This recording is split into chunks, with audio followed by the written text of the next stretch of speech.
Is it on? I hear something. All right, let's go.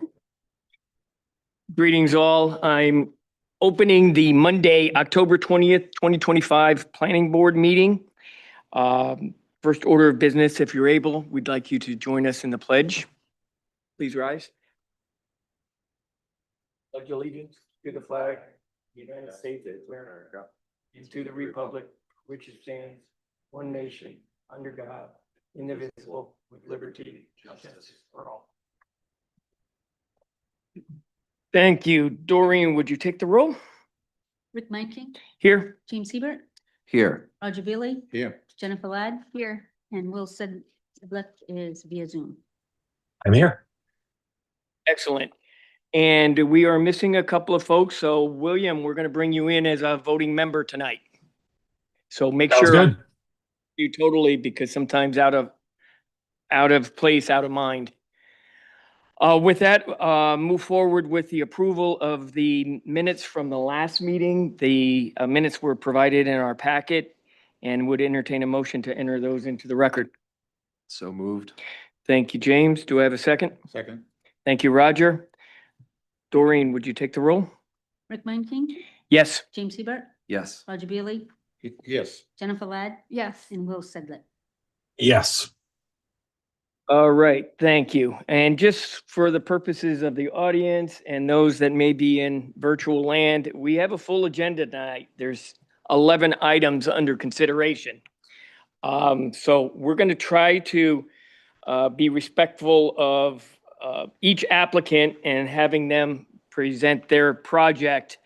But at the same time, we'd like to not have to carry thing over to the next month. So we're going to plug through this, gang. And as they say, let's get her done. So the first item for consideration will be to hold a public hearing to receive comments on the proposed amendments to Chapter 405 zoning ordinance, Section 9, performance standards, and Section 21B, light industrial zoning district to establish and apply performance contracts for landscape contractor uses. Autumn, do you want to? Yes, thank you, Mr. Chair. So the council recently approved a new defined use landscape contractor. It was through discussions about adding that use specifically to the Running Hill District. Landscape contractors had previously been included in the more generic contractors, offices, shops, and storage yard use in the light industrial use, in the light industrial district, but they're now separated. When we created the Running Hill allowance for a special exception, we created a list of performance standards. And those are 6 performance standards that have to do specifically with landscape contractors. And so that ordinance went to town council for final reading on August 20th. And at that discussion point with council and members of the community that live in that area, they wanted to make sure that these same performance standards apply to landscape contractors in the LI district as well. And so the council recognized that and moved that conversation to ordinance committee very quickly at September 10th. And then they did hold a first reading on September 17th. And it is now before you all tonight. And then it will go to town council for their public hearing on November 5th. And I am happy to answer any questions that you might have at this time. Thank you, Autumn. This item is available for public comment. Anyone wishing, please step to the podium. You have 3 minutes. State your name and address. I'll take less than 3. No problem, Denise. Denise Hamilton, 2 Rod Road. I want to express my support to adding performance standards to the LI district for the landscape contractor use. I was the one who previously raised concern that these were not included during the town council public hearing, so I'm glad to see them addressed now. Going forward, we should be consistent in including performance standards whenever new or more defined uses are introduced. This consistency helps protect the town, developers, and residents alike. Thank you. Thank you, Denise. Anyone else? Anybody? No one online. Seeing none, I've closed public comment, and this, we've had discussions about this in the past. I think it was last meeting we actually did some chatting on this. Looking to the board if there's anything that has been missed here, or you have some comments you'd like to make? William, you all set? All right. Just go want to ahead. thank the staff on this one. This is a great one. As somebody who lives on Holmes Road, near I think what would have been a use of this in a different zone. I think this is really sensible and allows all parties to really clearly understand what their obligations are to each other. So just thanks, and this is a great step forward. Thanks. Go ahead, James. I also appreciate the work that's been going into this. I was wondering, would it be, if we had a suggestion for town council to consider for it, or would this be a place to add something that? Yes, if you, as a board, move forward a suggestion, it'd certainly be I can offer. What's your idea?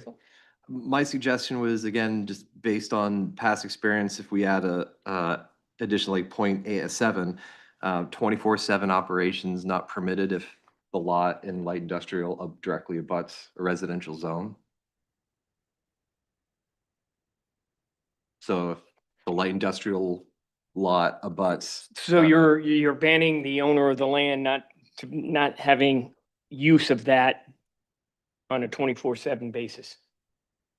I guess I wouldn't, the wording of that, I guess, is a little bit, I mean, I don't want to certainly deny them access to it, but they're just normal operations. They wouldn't be allowed to operate 24/7. Well, You do have the ability on performance number 4, the planning board may regulate hours of operation, and other on-site operations to avoid adverse impact on abutting uses. Okay. And that was actually, I believe, came from this board through this discussion process. And so while it's not 24/7, it does give you all the ability to ask address and- that. Yes. Great. Okay. all set with that? I am. Thank you. All right. Appreciate the clarification. I think we can move forward and get this etched in. Fantastic. Thank you. Next item for consideration is hold a public hearing to receive comments on the proposed amendments to chapter 405 zoning ordinance, section 12, sign regulations, section J, temporary signs, to add roadway sections to the list of ecologically sensitive areas and scenic views protected, and to add intersections to the prohibited intersection list for temporary signs. Thank you. So just to tee this one up, this is temporary signs are allowed by right for a period of time. Those are your smaller, they can be power washing signs, they can be legal signs, they can be political signs, but we do allow temporary signs throughout the town in specific areas. We do have 2 places in our sign ordinance that we can restrict those, and one is for street segments. And what we are proposing is that there would be no temporary signs placed along the right-of-way Scarborough Downs Road from the areas that the town currently has. We've accepted these 2 locations. So this area is from Payne Road to Innovation Drive, and there are wetlands on this portion of the road and tree saves on this portion of the road. We have not currently accepted this portion through the middle, but there are wetland areas on both sides of this as well. So I would anticipate perhaps coming back in the future with another amendment to add the rest of Scarborough Downs in that section. And then this portion that we have is from Route 1 to Hackamore. And I've included some pictures in your packet, but really this portion includes wooded areas. It does have on-street parking. It has a tight streetscape, complete streets, and really reduced setbacks. So we think it's appropriate to add that to the segment so that we don't have potential traffic concerns, and to just preserve the ecological areas, the wetlands. The other part of the ordinance amendment would be to remove to add 2 additional intersections to the prohibited, I'm having a hard time talking today, to the prohibited areas where you can't have the temporary signs. And that would be Route 1 in the Scarborough Downs Road intersection, and then Payne Road and the Scarborough Downs Road. Payne Road, this is actually a high crash location. And this Route 1 area, there's quite a bit going on with streetlights and pedestrian crossings. And our other intersections along Route 1, our major intersections, are also on the prohibited list for these temporary signs. And then the final one, Highland Ave and Chamberlain Road, This image is great because we actually have some concerns brought up by Public Works and Public Safety. There's actually 2 large pine stumps. Public Works just removed 2 large trees to improve visibility. And you can see that the signs went back. And so we're also adding that we can't do temporary signs in the right of way along this intersection. This went to the ordinance committee on September 10th, and it was moved to the full council for consideration 3-0, and then it had its first reading at town council on September 17th, and they moved to approve it 5-1. You all will hold this public hearing, and then it'll move to town council public hearing November 5th. And I'm happy to answer any questions that you might have. Thank you, Autumn. This item is also available for public comment. Anyone wishing, please step to the podium. Last time you'll hear from me tonight.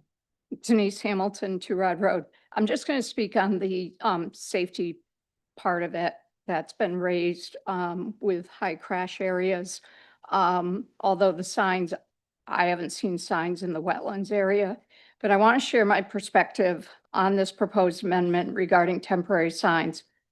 In my experience, I've yet to see any temporary signs obstruct sight distance. Most are no more than 24 to 30 inches off the ground, which is far below the line of sight for both drivers and pedestrians. I can confidently say this because through our family business here in town, we've produced thousands of these signs over the years for customers. In reality, trees, shrubs, and other landscaping around town create far greater visual obstructions than these temporary signs ever have. Most signs are placed near intersections where vehicles are already stopped, allowing for safe viewing. If safety is the concern, I would ask to see any data or statistics showing that these signs have caused traffic hazards or accidents. From what I've observed living and driving through this area several times a day, accidents are typically caused by drivers running or jumping the lights, not by temporary signs.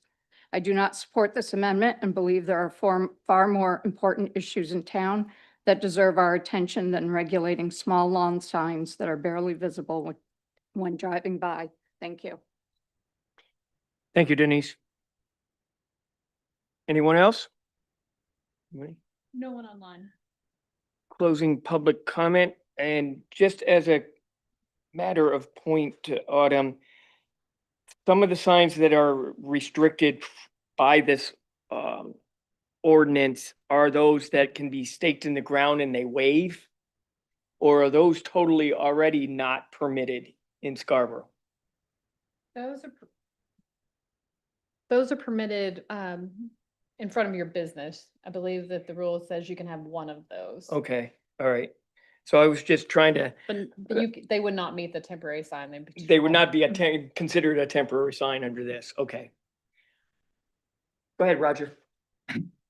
I believe this might be a modification of a sign ordinance that came out a number of years ago, removing the signs from the intersections a certain distance, and also not allowing signs to be clustered together.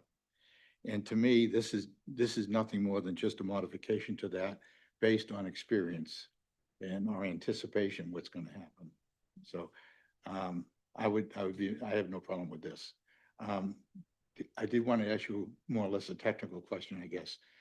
We're not including all of Scarborough Downs Road because that portion has not been accepted by the town at this point. Correct. Those portions are privately owned still. Okay. That's all I have really. I could think of other intersections, but I don't think I want to do that. Thank you, Roger. Anyone else? William? Yeah, I think I agree in part with the public comment that was given by Denise. I think my view on this is maybe a little bit more nuanced. Is I can certainly see at least one of the intersections. I think the Highland Chamberlain, it's the least of that intersection's problems, and doesn't feel. I mean that probably needs a three-way stop. It needs maybe. I mean it's. I drive that regularly to get my sisters. It's a dangerous one, but I do worry about the prohibition within the main corridor of the Scarborough Downs Road, if that's going to be a kind of future main street of sorts, a real kind of like downtown Main Street prohibiting temporary signs, I think, while it might be appreciated during some seasons of the year, I think it would be a missed opportunity given the central nature of that. Even though there is ecological purposes, I think I would figure out other ways of trying to figure out if there's other things we could do around restricting the types of signs, whether they're plastic or not, or what's available. But I think the Scarborough Downs piece is the one that gives me the most pause on this. Thanks, William. From my perspective, I don't have a problem adding these 3 locations. The Chamberlain Road is somewhat of a really strange intersection, and I do think even with small signs, you're still looking over to see if there's cars coming down when you want to make a left-hand turn. So I can go along with these. I mean, these aren't every road in Scarborough. They're not, but there are, some serious implications on accidents. And I think one of the motivating factors for me is the safety of all those that transit our roads. So I think I would be comfortable with this moving back to the town council and letting them have the final call. Anyone else? You all set with that? Yes, thank you. And I'll reflect William's concerns as well. Thank you. Thank you, Autumn. All right. Item 4.03, hold a public hearing to receive comments on a request by Lynn Sparling and Joseph Sudlak for a zoning map amendment. This requested amendment is to revert their zoning from the CR1 Higgins Beach character-based zoning district back to the original residential R3 zoning district for 71 Greenwood Avenue. The proposed zoning request would allow for an addition to the primary building, approximately 500 square feet. This change would apply to tax map U2, lot 164. Can I just make one point of order, which is I think the spelling of the gentleman's last name is incorrect on the slide, and we are not related. And I have a C and he does not on the side. Or in the document, there's a different last name. You were correct. Oh, yeah, it is. has a C on the slide. so Yeah, there's no C on it. Yeah. You're all set. Thank you. So, whoops. So this is a request that we received from an applicant at 71 Greenwood Avenue. This chart shows the differences between the proposed R3 and the existing Higgins Beach district. So the Higgins Beach, this was originally an R3 zone, and when Higgins Beach came into being in 2015, this lot was added to that. And if I go back here, you can see all of the blue. And in your packet, there's a bit more of an image that you can see a little bit more blue, but this one really is sort of on its own in a sea of R3. So the primary difference is the lot area is smaller for the Higgins Beach. The minimum street frontage is smaller, but you can see it's really a different character. The minimum rear yard, however, is bigger. So in Higgins Beach, the homes are meant to be closer to the road and have a little bit of living in the back. And this particular home was built in 1960, excuse me. It's a log cabin. It is not within the Higgins Beach character at all. What's also interesting, when you drive on Greenwood Avenue, you come basically to a bend in the road in this location, and there's actually a sign that says dead end. So most people turn around unless you're me and you're going to take pictures. And you proceed, and what you'll find is the log cabin, and then the rest of the property around them is Main Health or Piper Shores property. And then at the end of this road is the gate to the Piper Shores facility and walking. So these views, this is looking down the street, and this is looking into the property, so the home around the bend, and this is looking from the home out to the character-based area. When we get these zoning changes, we are required to look at them in the context of our comprehensive plan and the neighboring uses and the existing zoning. So our findings are that this is a reasonable request, given the surrounding uses and adjacent R3 zoning. The permitted uses are the same in R3 as the CR1 district. Changing the zoning would not affect the residential nature of the property. It would permit a reduced rear yard setback and allow them to do the addition that they are wanting to do. Currently in the CR1 district, they could do a side yard addition, but it would actually, if anything were to be intrusive, it would be more intrusive to the neighborhood. The existing structure does not conform to the Higgins Beach Character Code, and it's situated so that it's not a direct part of the community.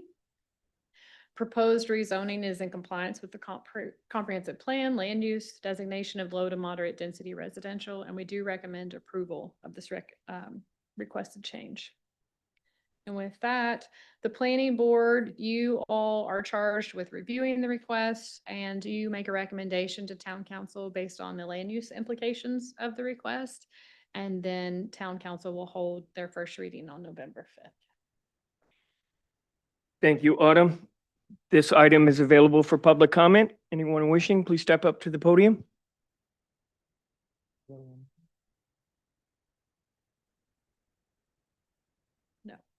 hands. Closing public comment and turning this over. Oh, got a hand. Okay, opening it back up. Sorry, Lynn.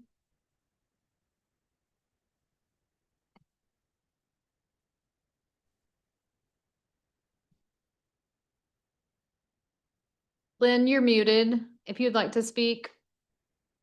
I am Or I- click unmute. There you go. Okay, well, I think you summarized it very well. And, you know, we just need more space for our family. We are very much constrained by the Higgins Beach Character Code. We cannot put a second story on the building because of the purlin roof framing of the roof. And, you know, our hands are really tied. We simply cannot do anything under the CR1 zoning. And I think you made it very clear, and thank you for that, that we really aren't part of the Higgins Beach character at all. And so we're just asking to go back to the previous R3. Thank you, Lynn. Thank you. All right, okay to close now? Yeah. We are closed. Turning this over, I certainly don't have any issues with this whatsoever. It will allow a homeowner to adapt to current living situations within their own dwellings. And it certainly will not affect any abutters. So I think this should be brought to the town council. Opening it. Go ahead, James. Yeah, I agree. However, I do see where initially it was sort of grouped in with the CR1 just because of the nature of where it is at the end of that road, and continuing on to Piper Showers isn't really the most common way for people to go that way. So I can see why initially the town put it in CR1, but I have no disagreement with this. Thank you, James. Anyone else? No? You have what you need? William, you all set? Makes sense to me. All good. All right, thanks. All right, moving on to 4.04, Teradyne Consultants LLC on behalf of Tom and Kelly Roth has requested final subdivision review of Joni's Way subdivision located at 12 Joni's Way, Assessor's Map R5, Lot 27A. I'm going to Helen, leave. you're going to introduce this one. I'm going to leave, and we don't have any.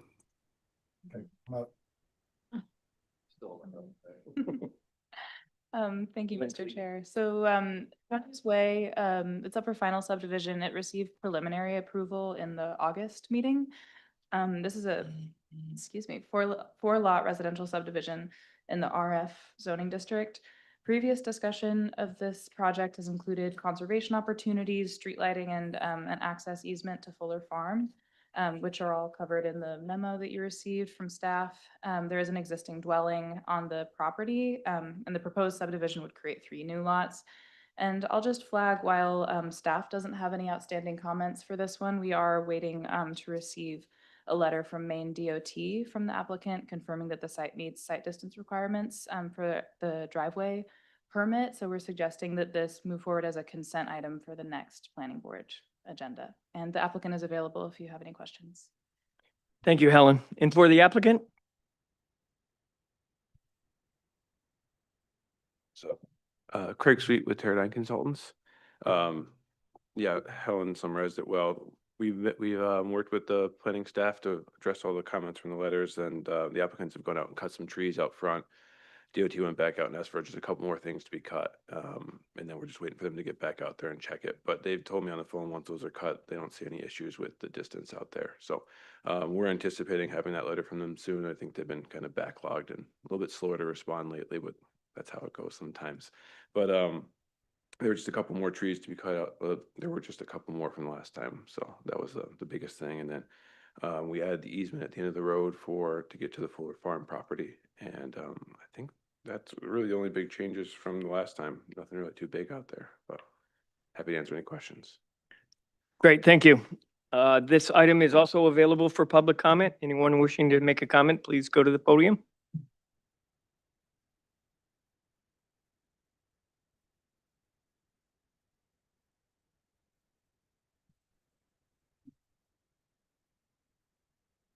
Hi, I'm Darren, representing Cheryl Herbert. She's the current homeowner of the existing property. She couldn't be here. She's down at a conference in Washington, DC. I support this. She supports this. Just had a couple questions on that sight line. I just actually left from there. And I don't know what trees you guys were referring to, but there is one, it's like a double stem. It's right on the road. Pretty obstructive, and just, I'm guessing that's the one. Yeah. Perfect, because I just left there. About 175 feet. Yep, Right. that's great news. And then on the wetlands delineation, I don't know if they got into that discussion. It looked like there's a revised drawing of the building envelope for the lot that's on the, I guess, east end. I don't know what number lot that would be. You look puzzled by my question. Is there any talk about filling a wetland? Was there any talk about that? Was that brought up last meeting, or was that to be proposed this meeting? We brought up before. Yeah. Which, You want to step up and, yeah. just to get it on the record? Clarification on that, sorry. Yeah, no, I hope I'm not jumping the gun. I can pull it up on my screen and show it. Great. For the, I can bring it, Craig. sure. So it's on lot 3. That's the only one that has any wetlands on it. And then it's the middle one on the lot.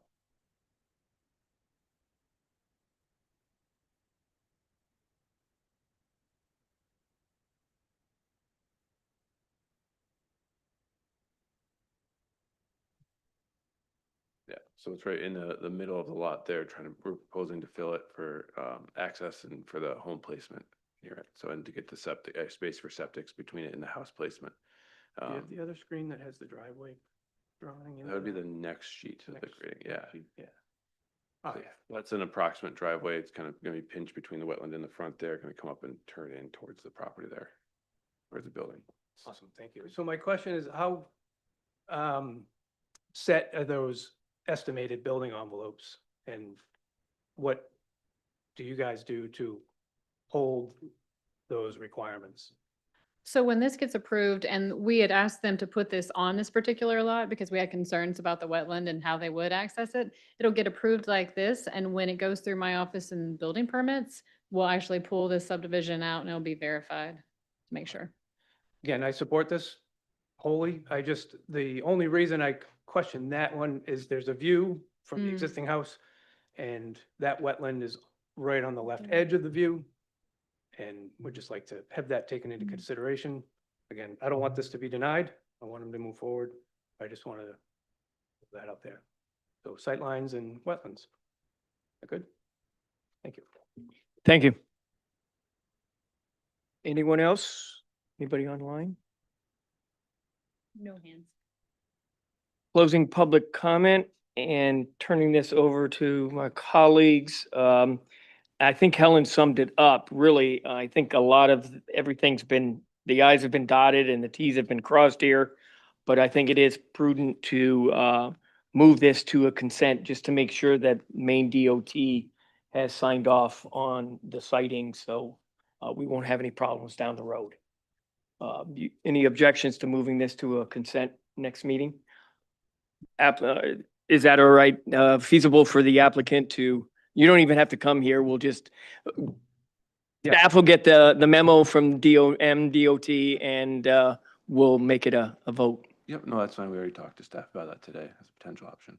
Okay, great. Thank you. All right. Item 5 coming up.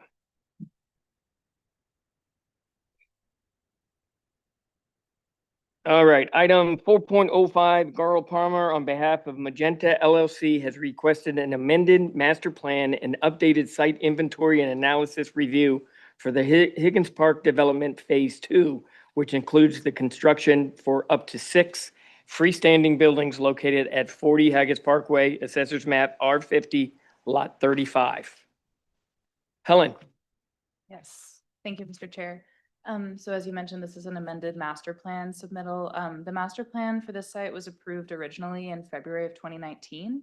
And the applicant had submitted a sketch plan that was reviewed in July by this board, but the applicant was asked to revise the master plan first because that sketch plan didn't quite reflect what the original master plan had included.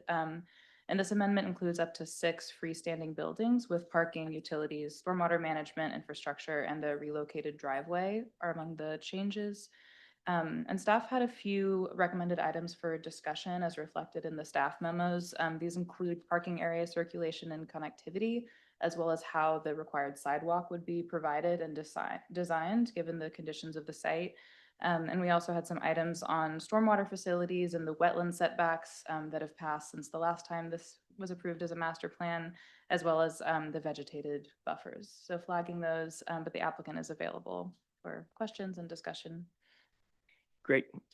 Thank you, Helen. And for the applicant? Evening to the board, Steve Bushy with Goral Palmer Consulting Engineers. I was here back in 2019 when we did the original master plan that included 3 buildings, and I can show you that quite quickly here. Here was the original master plan, 3 buildings. The most northerly building of 10,000 square feet was constructed around that time. Sid Harvey is the tenant in that building. You know, there's a driveway there now just south of the flashing light for Market Street going into the Downs. So that's been a great success. I will note that 1.8 acre area that surrounds that existing Sid Harvey building has actually now been transferred to another third party. There was an interested party who wanted to acquire that parcel. So my client Magenta has sold that off, and they're left with 4.3 acres roughly for the remaining land that the amended master plan now depicts. A total of additional 5 more buildings there. So we had 2 buildings originally on the master plan to go into that extra space, and now we're going to have 5 more buildings. And as you can surmise, that's really pretty much predicated on the fact that right now commercial space is valuable, and there's a tenant demand out there, certainly, and we see that. I think Higgins Parkway has always been envisioned as having that capacity for more building space. So we're hopeful that through this master plan piece tonight, we can move forward with site plans and so forth. Helen outlined those staff comments, and we've taken those up and looked at those, all very good comments. A couple of key pieces, stormwater management, for an example. By and large, we'll have underground systems, as you can see on the amended plan here. Access condition, I'll talk about that in a moment. But we basically are going to continue the front drive that runs just beyond the 25-foot setback. We have a buffer line that we want to maintain through this Higgins Parkway area. And so we're going to have access in front of these buildings. This is not a very deep lot, so we don't have much opportunity to be able to go behind the buildings, but it certainly has worked out fine with the Sid Harvey building. But we don't have a lot of space for stormwater management areas. So unlike Sid Harvey, where we use some rain gardens and biofilters, which I'm sure you're familiar with, around the perimeter of the paved areas, we're gonna have some underground systems. So we're gonna have vendor-driven products called focal points and storage tanks underneath the paved and parking area. I know that's pretty common here. We've done plenty of them in the town of Scarborough quite successfully. The other key piece here is the relocation of the driveway, existing driveway into the Sid Harvey building, looking to move that southerly about 550 feet. And that is a piece that had been discussed in 2019. A fair amount of discussion, in fact, between not only the town planning staff at the time, but the Department of Transportation. And there were agreements that were put in place that my client has put some degree of reliance on here over the years, that there was going to be an agreement to allow that driveway to be moved. We've got plenty of separation, site distances are good, and we feel it'll all work out fine. We're going to have to get an amended driveway opening permit from the department with a relocation of the control of access opening as well, but we've had preliminary discussions with them and they were supportive of it, assuming that the town and you folks on the planning board would also be supportive of it. So we'll be making those sorts of applications as part of the site plan application process. So that was a key piece. I think it may have been discussed at the last meeting here about that driveway, and maybe there'd been some board input. More or less, the discussion of where to put it and what we've shown here is basically centralizing it, knowing that we need to have access going both directions, so to speak. The Sid Harvey building today does have semi-trailer trucks that do provide deliveries. They have a loading dock, unlike the rest of the buildings here being proposed. Sid Harvey was built with a loading dock and they have semi-trailers that do enter in there once or twice a week. So the design of the driveway here would accommodate that. A fire department comment that you may have seen was that they were concerned about a single access drive, also a fair amount of frontage here for this site. And what we're going to propose there when we come forward on site plan would be a little bit wider driveway opening that would have a divider in it, much like I think Foley's Fitness has that sort of driveway opening. And what's the other use? Is it the Salt or the rock climbing place? They may not, but I know Foley's has a divided island. And so we think that that would probably satisfy the fire department relative to their access needs. And they're also very interested in hydrant locations and so forth. We can provide all of that. The site obviously benefits from a lot of good things put in place many years ago, principally for utility service. We have a large water main in front of the site, and so all of these buildings will be able to have fire services, which is pretty consistent with Scarborough's fire department requirements. We've got sanitary sewer. In fact, there's a sanitary sewer on the opposite side, the east side of Higas Parkway, that has been in place for a long time and never seen any water in it yet. So hopefully if this project is able to move forward, we would be putting sanitary sewer into that existing collection line on Higas Parkway.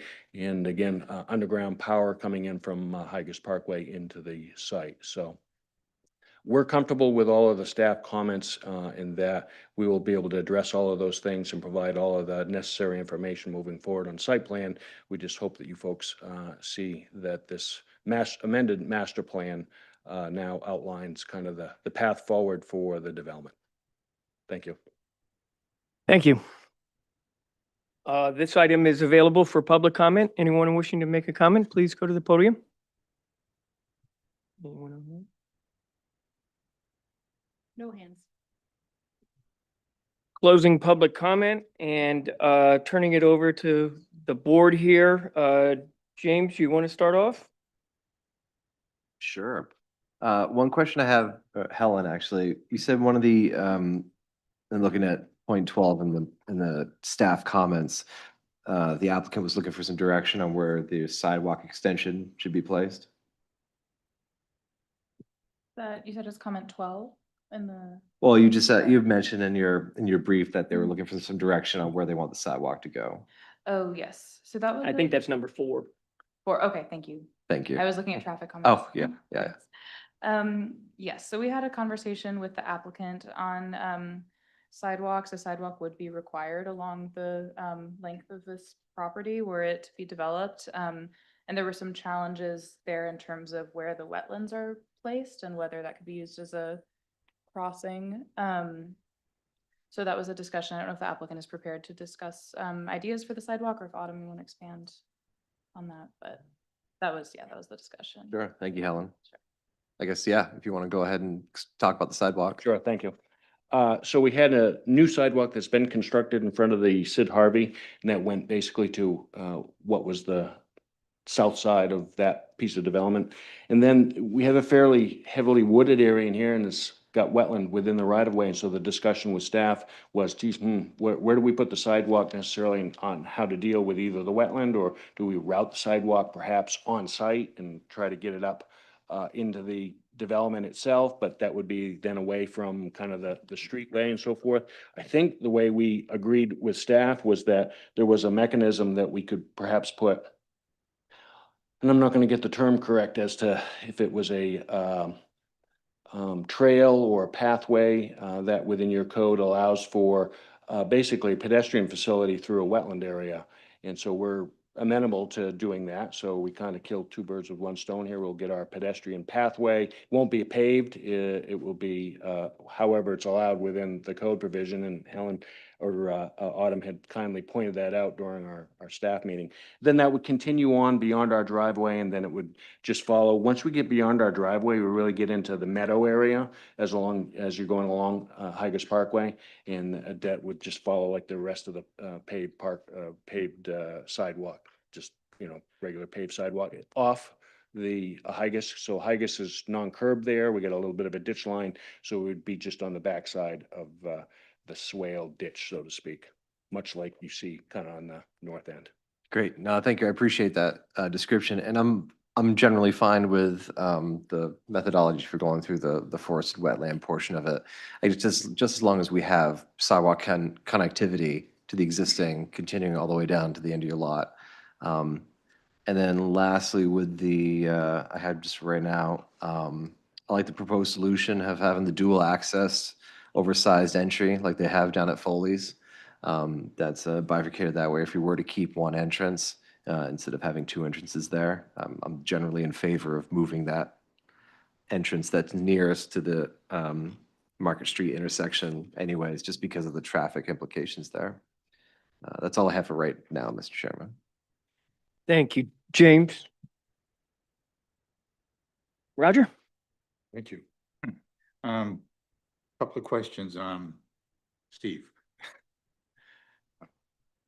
What kind of work is going to be required on the parkway to accommodate the new entrance exit point? So today there is a left-hand turn lane that goes into that Sid Harvey driveway area there, and we'll end up closing it up.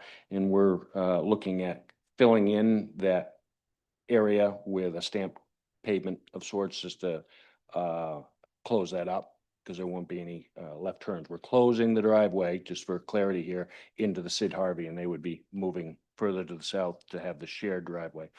We don't currently have anything shown or identified, for example, a left-hand turn lane into the driveway based on the trip generation.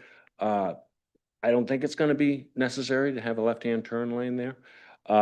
Interestingly enough, the left-hand turn lane that resulted into this site really wasn't part of our work. That came out of the Downs and the signal design there, and I know our office did that, but I wasn't involved per se with why a left-hand turn lane when there's really not very much traffic there in the first place into the Sid Harvey site. But we're not foreseeing currently a need for a left-hand turn lane, but I could surmise we may be tasked as part of peer review or otherwise to take a look at that and evaluate that based on trip generation. So I don't have an answer right now if we're going to need a left turn lane, but I'm sure we'll have to take a look at it.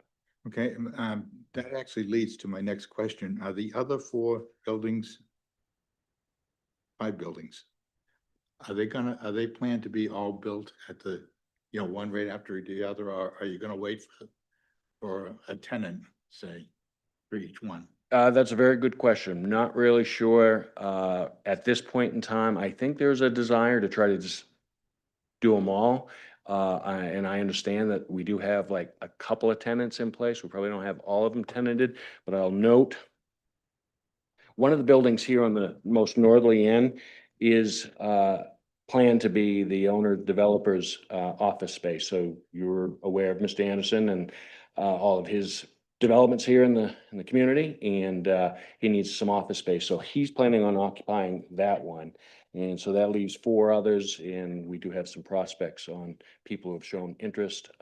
I think it just goes to show Sid Harvey being there and others are seeing that like, okay, this looks like a really nice spot. So hopeful that these will all get leased out really quickly and we can build them all at the same time. Okay, good. That's all I have. Jen? Thank you. I think, first off, the, I know we did spend a fair amount of time previously talking about the driveway location here. And from a purely traffic standpoint, I do still think coming into the existing signal on Higas Parkway makes the most sense from a safety standpoint. But appreciate the effort to move this entrance and further to the south. To the south. Thank you. Further away from the intersection. If it can't be right at the intersection, I think this is a better option for everyone.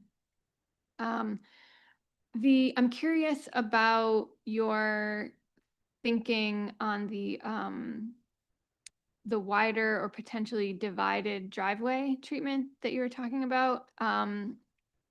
It looks like Foley's, which is the example that you had given, has a curbed and landscaped island in the middle. And so I was just curious about but it sounded like you were talking about having that type of driveway treatment in an effort to be a little more forgiving for emergency vehicles turning in and out. But I'm just curious. I'm curious why that is. So like a curbed island in the middle wouldn't necessarily facilitate wider turning because you can't. It's not mountable or anything like that. So just curious, like how tied to that treatment idea you are. And the other thing that we always navigate with every project is, the wider and understanding that we need to accommodate our emergency vehicles and their turning radius. But anytime we widen those driveways and increase the curb radius, you're encouraging people to enter and exit the site at higher speeds. So just as you move through the additional steps here, just keeping that in mind, I think, and certainly in conversations that staff have with our fire service would be, important to keep that in mind, especially on Higas Parkway where people are so comfortable driving really fast here.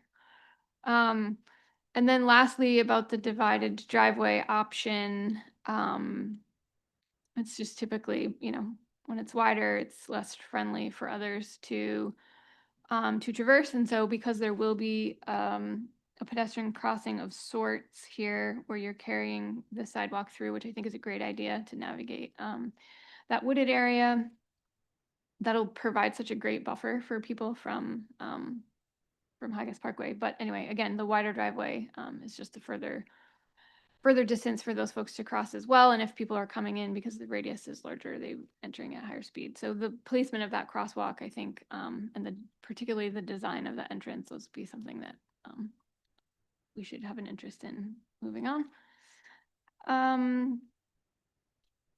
And then the only other thing that I noted, and it's certainly a detail to be that we would see further down the line, but I am going to mention it because a lot of the other properties along Higas Parkway have this as a challenge because the right of way is so wide.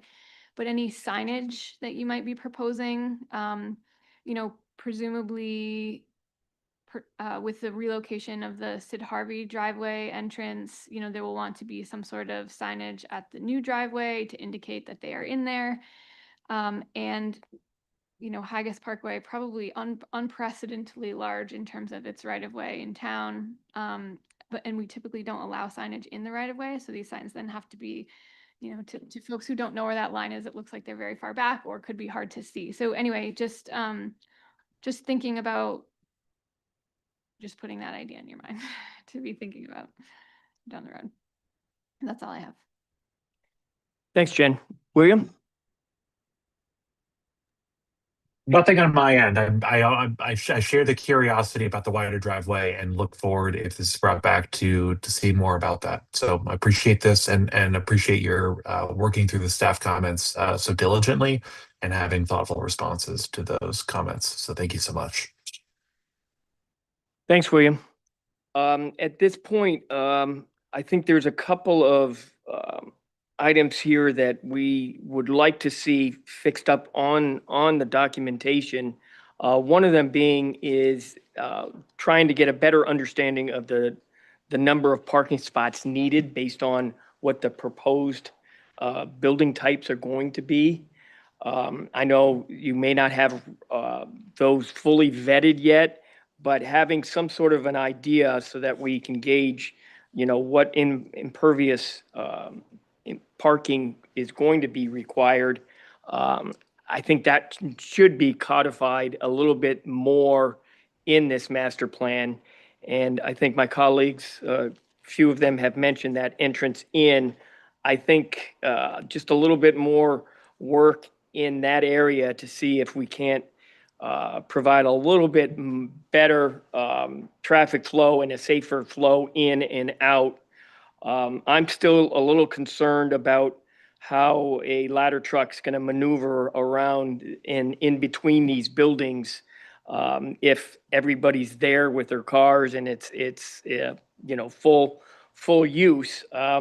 So I would think that just within this master plan, not having all of the details because of the unknowns that typically come from something like this, just some sort of verification that, yeah, we can get a ladder truck through here, I think would give me a little bit more peace of mind. While I think there's been a lot of gains, and I do certainly echo the moving down or toward the Route 1 area, that entrance, I think this is a much better fix. I also am curious whether there is going to be a need for a right or a left turn lane there. If you needed it for Sid Harvey today, I don't understand why it wouldn't be needed down the road because that building's not moving or changing use. And so I'd like to get a little more clarity on that. Fair enough? Fair enough, sir. All right. Thank you. Anything else? All right. Moving ahead relative to site plan, and if I'm hearing you correctly, you want us to come back relative to a second amendment here on the master. On the master plan, Before correct. we would be able to go Yeah, ahead with. and then we the site can, plan. if everything checks out, we'll get you right through the site plan review. You got it. Good. Thank you. Thank you. And Steve, you can take the additional week to resubmit for the next planning board meeting. Okay, awesome. Appreciate it. Good reminder. There's a bonus. Thank you. All right, moving to 4.06. Sebago Technics, on behalf of Moody's Collision Center, is requesting site plan amendment review for a proposed 2,205 square foot building expansion at their existing facility for additional office space. The site is located at 33 Pleasant Hill Road, Assessors Map U50, Lot 30. Helen, you want to introduce this one? Yes, thank you, Mr. Chair.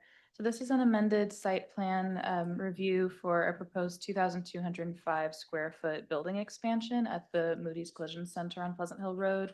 This property is in the industrial district, but it does abut the Nonsuch River, so there is some overlap with the resource protection zone and the shoreland overlay zone. On the next slide, you can see the changes as shown in the site plan, and the applicant is also available for questions. Thank you, Helen. And for the applicant. Good evening. My name is Matthew Orr with Sebago Technics, here on behalf of Moody's. So as mentioned, this is an expansion on the existing facility at 33 Pleasant Hill Road, approximately a little over 2,200 square feet in total expansion area for more parts storage space within overall building. No overall changes to utilities, as the numbers of employees and the like are not going to be increasing with this change in offset. A little bit of rerouting for electrical services that feed the structure that'll take place as part of building process. The existing site does have a stormwater management permit through Maine DEP. So that is currently in the process of being amended as well as through this application. And with that, 2 drip edge filters are proposed to capture and treat the additional impervious area on the site through the new roof area out front. In addition to that, we did receive some comments from peer review and staff that we supplied some responses to, which included some proposed plantings along the front and to supplement some other landscaping that will be removed when the building additions take place. Overall, that's the majority of the changes that are happening to the site. No changes to parking. As I said, the overall use is relatively staying the same, just looking for more material storage for operational use. Is that it? Yep. Thank you very much. This item is available for public comment. Anyone wishing, please step to the podium. Nobody online? We'll close public comment and I'll turn this over to my colleagues in no particular order. Anyone want to jump in here? Go ahead, Roger. Do you have a problem with switching out the light by the driveway entrance to the Cobra? Nope, we are in agreement. We did meet with staff and that can be accomplished. I live in the Pleasantville area and I happened to be going by the other night and I noticed that one light, the one pole lamp was either out or very, very dim. So that's the only. Okay, well, you hit major the concern. one item for, perfect. Anybody else? Jen? I just have a question. What's the approximate size of the building that's there now? Can't recall off the top of my head. Okay, About You want to answer that by, about 20,000 square feet. I didn't want to drag you out, Sean, if you didn't want to go up there. great. And my initial question had to do with trees and other plantings, but you sort of covered that and they're shown in the plans. So I think that's a great option, and I don't really have any other questions. Thanks, Jen. James or William? No, Roger, go ahead. Geez, I'm sorry. No, No, no, No questions on my end. no question on your end. No, this seems like a pretty straightforward little addition. It sounds like maybe business is robust and you got to get more area. That's too bad because No reflection on the drivers here in Scarborough. I'm glad you made clarification. No, I just wanted to mention that the town has been very cooperative. We got a storage unit in there Yep. temporarily. It's almost like partially permanent. So you guys have been. And you'll get that out of there as understand- soon as that addition is Yes. all set. And we'll get the lights on too. Yeah, okay. That sounds good. Yeah, he put you under the gun, didn't he? All right. Well, I don't have anything else to add to this. And so I'm going to move to approve the project title Moody's Collision Center proposed by Real Estate Holdings Incorporated. This project is depicted in plan set prepared by Sebago Technics dated 9/22/25. The application is approved with following findings and conditions. Findings, the project will include a 2,205 square foot building expansion to the existing Moody's Collision Center at 33 Pleasant Hill Road. The planning board finds this project meets the requirements of the site plan review and zoning ordinance with the following conditions. Conditions 1, prior to the start of the construction, the applicant shall schedule a pre-construction meeting. This meeting will include appropriate town staff, the planner, and the site contractor, and is to be coordinated through the planning department. The below must be addressed prior to scheduling of the pre-construction meeting. Address staff comments in the memo dated 10/20/25. Address engineering comments in the memo dated 10/7/25. address the traffic comments in the memo dated 10/7/25. Provide updated elevations that clearly indicate roof line and pitch for the proposed addition. Coordinate with the Scarborough Sanitary District to verify that this site sewer allocations will not be exceeded. Provide a letter of approval from the district to that effect. I guess I should name these. Or G, the property overlaps the resource protection and shoreland overlay zone as it abuts the Nunsetch River. The applicant is currently seeking an additional stormwater management law amendment with the MDEP. Provide Maine DEP stormwater permit when it is issued. The existing temporary storage container will need to be relocated during the construction of the proposed expansion. When the proposed expansion is complete, the storage container shall be removed from the property. Provide the final full plan set to the planning department. This shall include the overall site and civil plans, landscape plans, lighting plans, and architectural renderings and elevations. The applicant shall execute a record of stormwater maintenance agreement with the town. The form of the stormwater maintenance agreement is located in Appendix 1 of the Town of Scarborough's Chapter 419, Post-Construction Stormwater Infrastructure Management Ordinance. Payment of the Chapter 19 Stormwater Maintenance Agreement and reporting fee, a total of $750, and payment of all review fees and invoices. This shall be reviewed by the Planning Department. Condition 2, prior to the issuance of the certificate of occupancy, the applicant shall submit evidence in the form of a letter or plan prepared and stamped by a professional engineer who either prepared the post-construction stormwater management plan and its associated facilities or supervised the plan and facilities construction and implementation. The letter or plan shall certify that the stormwater management facilities have been installed in accordance with the approved post-management stormwater management plan, and they will function as intended by said plan.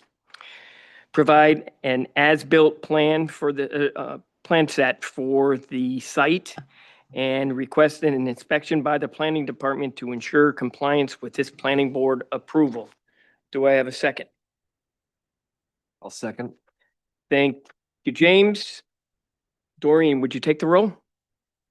Rick Montague, Yes. James Hebert, Yes. Roger Bailey, Yes. Jennifer Ladd, Yes. and Will Sedler. Yes. All right. Thank you Get very that much. stuff Glad I going. only got halfway through the alphabet. I appreciate it. Yeah. Well, I'm not good on my alphabet either. Oh. Thanks, Sean.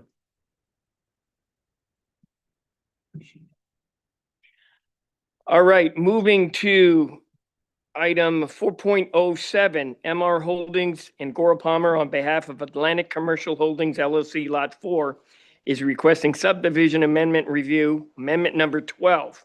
This amendment is for a lot line split near, near the middle of the site for lots number 4 and 5. The property is located at 106 Innovation Way, Assessor's Map U53, Lot 4.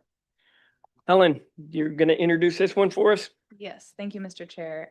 So this one is fairly straightforward. The proposal is for the 12th amendment to the Downs Innovation District, and the proposal constitutes a lot split dividing lots 4 and 5, or lot 4 into 4 and 5. The 11th amended subdivision was approved in November of 2023, and that actually combined lots 4 and 5 into lot 4. And a site plan for that site was approved in January of 2024, so the following January, for a 22,000 square foot building for light industrial and retail uses, which I'm sure the applicant will be able to speak to. And we have the site plan for your reference as well, and the applicant is available for questions and discussion. Thank you, Helen. Fire away, Drew. Good evening, Drew Gagnon with Coral Palmer, representing Atlantic Commercial Holdings LLC. Very simple here. We're just taking what was actually lot 4 and 5 previously in previous Innovation District subdivision amendments and splitting it again to lot 4 and 5. We had combined it, now we're splitting it back. Primary reason being access, a potential second access would be on a separate lot, as well as just legal structure of the lots and how the leasing is working with either the current tenant that is being constructed right now or a future tenant. So pretty simple, just essentially brought the lot line back, and it's slightly different orientation to bump out around a dumpster. So that's all I have. Thank you. All right. Thanks, Drew. This item is available for public comment. Anyone wishing, please step to the podium. Anyone online? Closing public comment, and I don't think this needs a lot of discussion. We've done it once, and now we're reverting it back to what it was before. But I'll open it to any one of you, Colin. Nope. My only question was about the jog in the line, but you addressed that for the dumpster. So thanks. All right, William, are you all set? Sure am. Very good.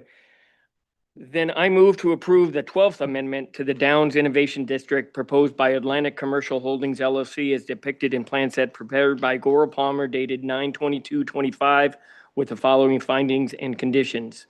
Findings: the amendment constitutes the 12th amended subdivision of the Downs Innovation District.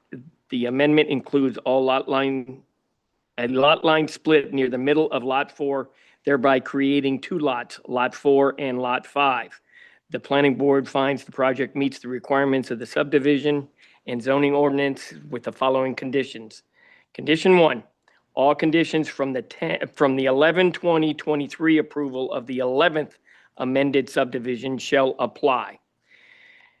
This shall be reviewed by the planning department. Do I have a second? Second.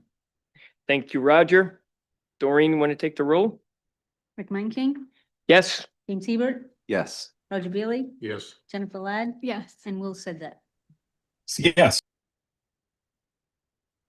Thank you much. You're all Thank you. set now. Don't split them again, or don't add them again. All right. We are now on 4.08. Sebago Technics on behalf of Laundry French Construction is requesting site plan amendment review for the Laundry French Tool and Equipment Shop. The proposed development will remove the existing building and replace it with a new building that is 522 square feet larger. The site is located at 162 Pleasant Hill Road, Assessor's Map R78, Lot 50. Helen? Thank you, Mr. Chair. I think you covered the high points on this one. This is an amended site plan for the Landry French site at 162 Pleasant Hill Road. It's a proposed reconstruction and expansion of what's already existing, that tool and equipment shop. And as you mentioned, the proposed building is 552 square feet larger than the two existing structures that constitute the tool and equipment shop. The original site plan was approved in February of 2021, and this is in the industrial as well as the R2 zone. And we have the site plan for your reference, and the applicant is available for questions. Thank you, Helen. And for the applicant? Hello, good evening again. My name is Matt Orr, civil engineer with Sebago Technics. As stated, this is the tool and equipment shop for Landry French Construction at 162 Pleasant Hill Road. The existing tool and equipment shop on the site will be completely torn down and reconstructed. I think it was stated that there's two separate buildings that really attached structures. It was just an expansion over the years that took place. So there's a couple different roof lines, but they are one solid building today. But they will be completely torn down and rebuilt for a new structure. As stated, it's a little over 500 square feet larger and total impacts to the impervious area there. And we are, again, treating that with a drip edge filter off of the one side of the building. With that, they'll also be repaving the existing parking areas around the structure and providing some additional landscape screening to meet the current ordinance standards. You all set? So to be clear, then there's one building, but it's like two buildings, but they're connected. Correct. Okay, got it. All right, turning this over. Oh, did I do public comment? Oh, no, I have not. This item is available for public comment. Anyone wishing, please step to the podium. No, not even. All right, closing public comment. Now I'll turn it over in no particular order. This doesn't seem like it's too heavily involved in the site. Certainly, I think the aesthetics will be nicer once it's all done. But go ahead, Roger.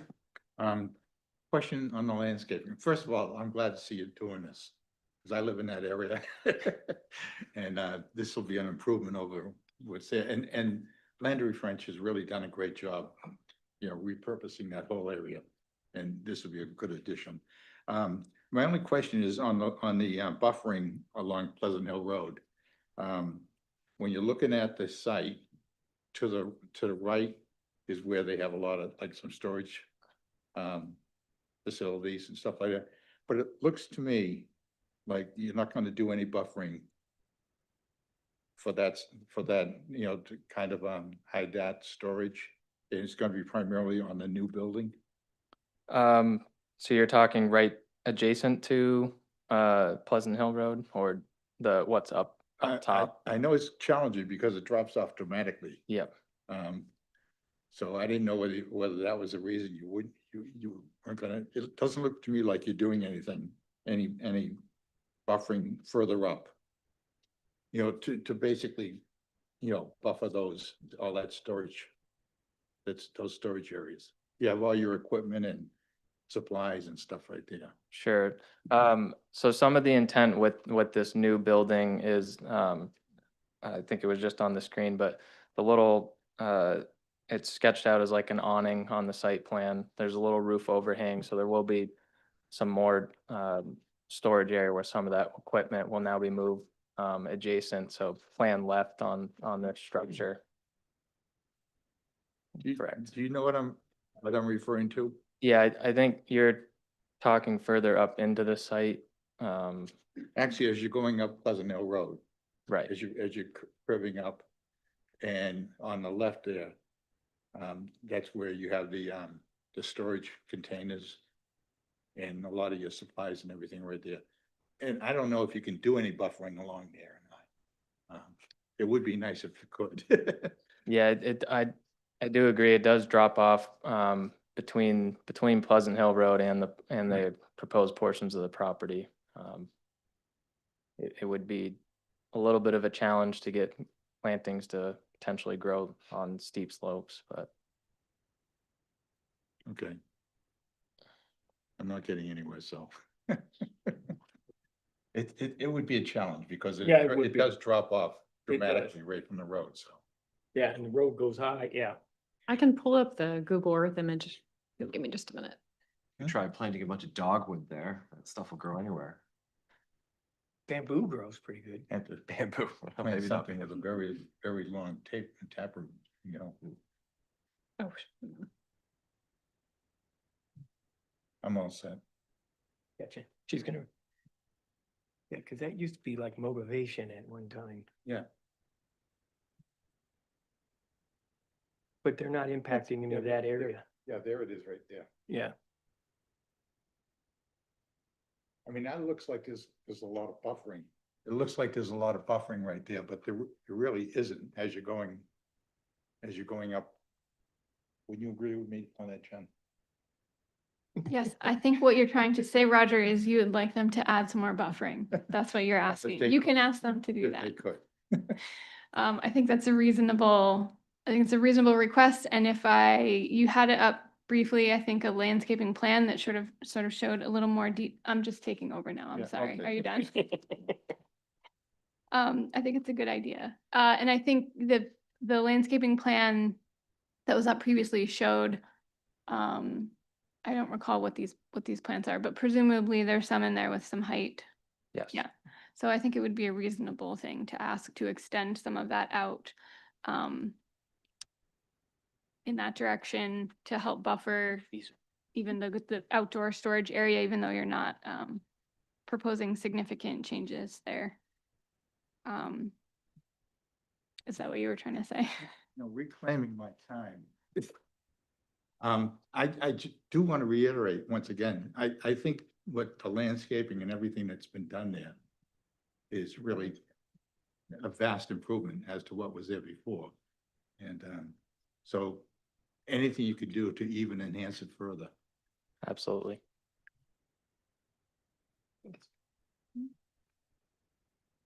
The only other comments that I had were that I support a traffic waiver on this because I think that your usage and everything is staying essentially the same. You're generally staying, close to the same size even. So I think that's fine. But did also there's a staff comment about potential, or a comment from someone, maybe the peer reviewer, about including filter media in the stormwater treatment areas, while maybe not required, usually a good idea for water quality. And so I just wanted to speak in support of that. And then lastly, just a quick clarifying question on the plans. On the frontage of the parking area closest to Pleasant Hill Road, you're showing the landscaped area there. But on some of your other plans, it looks like there's an area between the parking lot and that landscaped area. And I didn't see like a great label. I was just curious what the thinking was for that wedged area. So I think what's being shown there is just the limits of the proposed paving that'll take place. So it's today is being used for some outdoor storage. So it's kind of, the grasses have been worn out and they've been basically down to bare gravel. So that area will be reestablished, and the materials, that's I think where I was a little confused with where Roger was getting at, will then go into that overhang structure, so they won't be present along the front there. Okay, it's hatched with it looks like a gravel kind of hatch, so I was just curious if that area was going to be paved, or it doesn't look like grassed area, but I was just not sure what the plan was. That red, yep, right there, on the top. Yeah, I think the intent is to revegetate that surface. Okay, great. That's all I have. Thanks, Jen. James? Yeah, I guess a question for my local experts here that live in that area and drive that road all the time. Is it dark at that intersection as we're going through there? 'Cause we were just looking at it, and Chamberlain is a little bit of a weird intersection there, and the only Cobra head I see is on the Chamberlain side a little bit further down, but we do have a pole here at the end of their drive. I would say, my experience, the biggest challenge is Chamberlain coming out on the Pleasant Hill Road, because you're coming up onto Pleasant Hill Road, and it's very. Can't see on the you have right. You have to see up the hill to the right. I haven't really encountered any problems. Not sure the light's gonna fix that. Yeah. Yeah, I don't recall it being prohibitively dark at Okay. night. They also, unless there's a change, I think generally their operations are such that they're, it's mostly daytime coming and goings. And yes, from the public standpoint, I do also travel through here frequently, and it's always vehicles coming in and off of Chamberlain that are, so I think having a Cobra head there makes sense. I'm not sure that Yeah. that I'm aware of a need for one at their driveway. Yep, understood. Yeah, their driveway makes less sense if the issue's on Chamberlain, but just wanted to ask. I was looking through and I noted that you guys it wasn't on the spec sheets, but in your model, the fixtures are 3,000 color, temperature, and 80 CR, so thank you for that. And I guess Jen touched on a little bit, but evening time operations, there's nothing really going on after hours, occasional vehicle maybe, but nothing major. Correct. The majority of the operations are 9 to 5. Okay. All right, I have nothing further, Mr. Chairman. Thanks, James. William? Question about the hours was already answered, so thank you so much. All right, well then that's up to me, and I think my notes, I can just look at them one more time. I did have one question, on the landscape bed, it says in the chart it's required 16.5 and you're proposing 12. Now, I don't know why I wrote that down. Does that have any meaning to you? I saw it.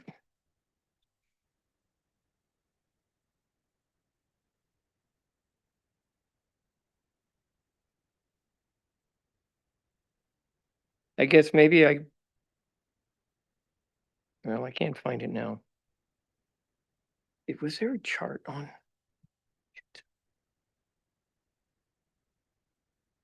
Maybe this is where I found it, yes.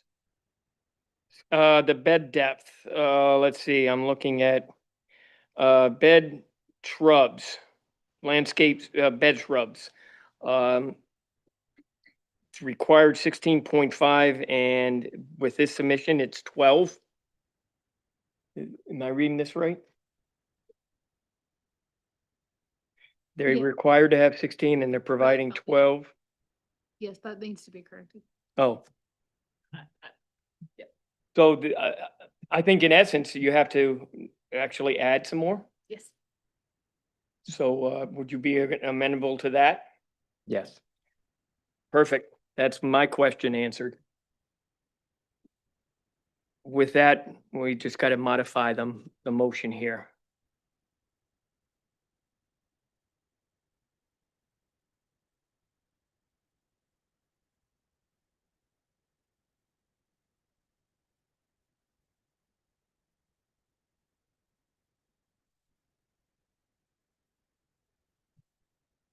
Perfect. Thank you. I'll try to read this fast. Thank you for all the effort in answering our questions. And now I have a motion. I move to approve the project title Landry French Tool and Equipment Shop proposed by Landry French Construction. The project is depicted in plan set prepared by Sebago Technics dated 9/17/25. The application is approved with the following findings and conditions. Findings: the proposed expansion involves removing 2 existing buildings, replacing them with 1 building which is 522 square feet larger. The planning board finds that the project meets the requirements of the site plan review and zoning ordinances with the following conditions. Condition 1, prior to the start of construction, the applicant shall schedule a pre-construction meeting. The meeting shall include appropriate town staff, the developer, and their site contractor, and is to be coordinated through the planning department. The below must be addressed prior to scheduling the pre-construction meeting. A, address staff and traffic comments in the memo dated 10/7/25. B, address the engineering comments in the memo dated 10/7/25. C, address planning board comments discussed at the 10/20/25 meeting. This includes A, add additional landscaping buffering approximately 120 to 150 feet south along the Pleasant Hill Road property line. 2, add additional shrubs to meet the foundation planting requirements. D, provide a final full plan set to the planning department. This shall include all site and civil plans, landscape plans, lighting plans, and architectural renderings and elevation. The applicant shall execute a record and record a stormwater maintenance agreement with the town. The form of the stormwater maintenance agreement is located in Appendix 1 of the Town of Scarborough's Chapter 419 Post-Construction Stormwater Infrastructure Management Ordinance. F, payment of the Chapter 19 Stormwater Maintenance Agreement and reporting fee, a total of $750. And G, payment of all review fees and invoices. This shall be reviewed by the planning department. Number 2, prior to the issuance of the certificate of occupancy, the applicant shall A, submit evidence in the form of a letter or plan prepared and stamped by a professional engineer who either prepared the post-construction stormwater management plan and its associated facilities or supervised the plan and facility construction and implementation. The letter or plan shall certify that the stormwater management facilities have been installed in accordance with the approved post-construction stormwater management plan, and they will function as intended by said plan. B, provide as-built plan for the site. And C, request an inspection by the planning department to ensure compliance with its planning board approval. Do I have a second? I'll second. Thanks, James. Doreen, would you take the roll? Rick Monson, Yes. James Hebert, Yes. Roger Bailey, Yes. Jennifer Ladd, Yes. and Will Sedlick. Yes. All right. Thank you very much. Thank you. All right, now we're trucking right along here, gang. This is great. 4.09 Sebago Technics on behalf of NLM Enterprises LLC, Elmwood Meadows Subdivision, Tower Lot Subdivision, has requested preliminary subdivision review with a revised submission for their proposed traditional subdivision. The proposal is to subdivide the property to create 27 single-family house lots at 19 Elmwood Avenue, Assessors Map R57, Lot 3. Helen, would you give us an update? Thank you, Mr. Chair. So this is a preliminary subdivision review for Elmwood Meadows. You've seen it a couple times before in different iterations. This is a 23 lot conservation subdivision. The access is proposed via a new 1,700-foot long loop road. And it was reviewed as a sketch plan in January of this year, and then as a preliminary subdivision in August of this year. And previous items of discussion have included communal open space and how that will be provided, the existing cell tower on the site and when that is expected to be terminated. The Layton Farms Road entrance and traffic concerns have come up, as well as the traditional subdivision layout was mentioned during the last review, just to see something to compare it to and see what makes this a conservation subdivision and what alternatives would have been without those kind of guidelines. And the applicant is available for questions and discussion. Thank you, Helen. And for the applicant.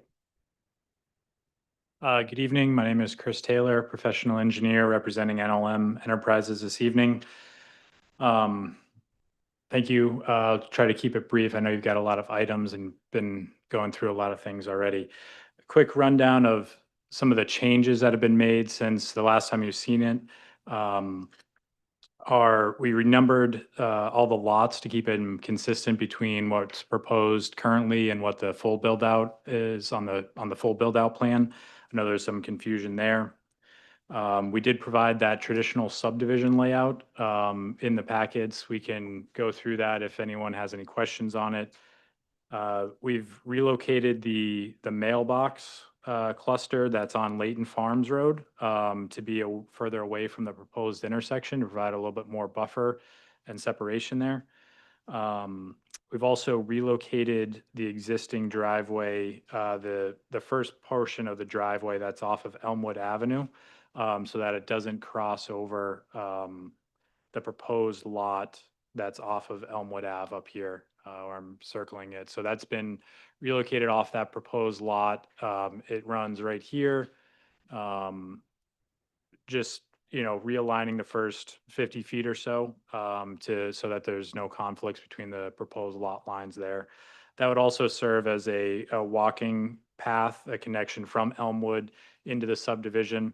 That would continue, so it ends here. That's the existing driveway, would end here. Residents could then use the drainage easement. There's proposed drainage along the back that would have to cut through the trees. So there's kind of a natural path that gets built through here, through the trees, that would connect back out to Elmwood and could connect into the sidewalks on the proposed road as well. So those are some of the changes that we've made. Here for any questions that you guys have. Thank you. This item is available for public comment. Anyone wishing, please step up to the podium. State your name and address, please. Okay. Hi there. My name is Allison Hladek. I'm a resident at 14 Layton Farm Road. While separate from this proposal that's in front of you tonight, I wanted to be sure to link this to a seemingly benign amendment that was made to the Layton Farm subdivision in April 2024. This was submitted to the planning board by NLM Enterprises and was accepted. The amendment removed the designated access point to the tower lot, as I will call it, that had been built into the Layton Farm subdivision off of Dillon Drive. The 50-foot access was conveyed to homeowners on either side of the designated access. I'm sure that plans for this proposed new subdivision were underway at the time the amendment was made. In the amendment request, it stated it was not a good point of access due to a grade differential and other points of access being available from Layton Farm and Elmwood Ave. And because no compelling reason existed to retain the right-of-way. As we know, Elmwood Ave access is not possible due to wetland impacts. And I can't help but point out that one compelling reason to keep the access would have been because the same developer would be seeking to propose a new subdivision of 27 homes. Removal of an established access to this site makes no sense, in my opinion. I would ask that the developer further respond to why this Dillon Drive access was removed prior to the submission of the proposal. If the developer had have left this access on Dillon Drive, there would be at least 2 access points for the residents of the proposed new neighborhood. This would have reduced the impact of having just one access off of Layton Farm, as is now proposed. The now single proposed entrance and exit at the top of Layton Farm will have a substantial impact to the neighbors in proximity to that access point. In the August planning meeting, multiple safety and traffic concerns were discussed. Only one of these concerns I see is being addressed by the developer in the current proposal, which is to move the mailboxes for both Layton Farm and the proposed new subdivision closer to the top of Layton Farm Road. Having a mailbox bank, never mind 2 of them, in any location where traffic to Layton Farm and the proposed subdivision will be forced to funnel through, in my opinion, is not a solution. If anything, moving them to the top of the street where vehicles are almost always parked on the other side of the street would completely block traffic should someone stop with their vehicle to grab their mail, as is commonly done now. I also sympathize with some of the concerns that my neighbor at 8 Layton Farm Road has expressed, with her driveway being directly across from the proposed road and vehicle headlights that will be regularly shining directly into the windows of the front of her home.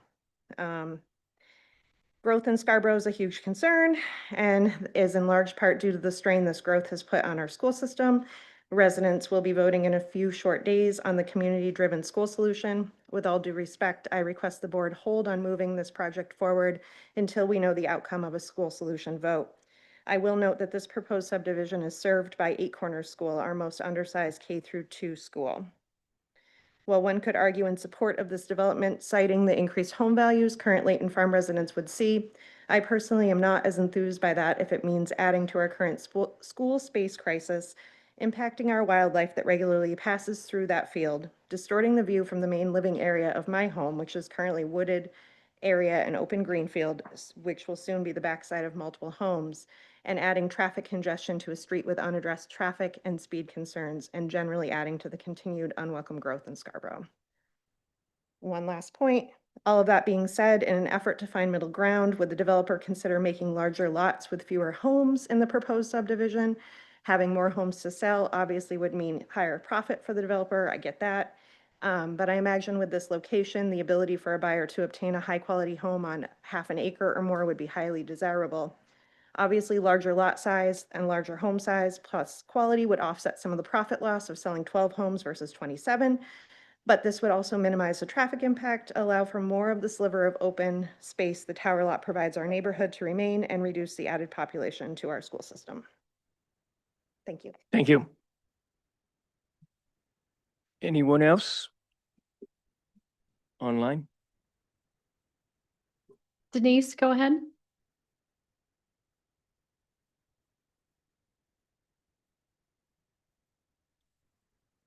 Okay. Yes, hi. Thank you, neighbor of mine, for speaking up. Where exactly is this mailbox going to go, since it's not on the drawings? And I ditto all the comments the previous speaker just had about the mailboxes. If it's on the opposite side of the street, that's really, really a silly solution, because people don't get their mail going out, they get their mail coming in. So I don't see a solution to the problem that was brought up last month, other than saying it's going to be relocated, but that's not really a solution.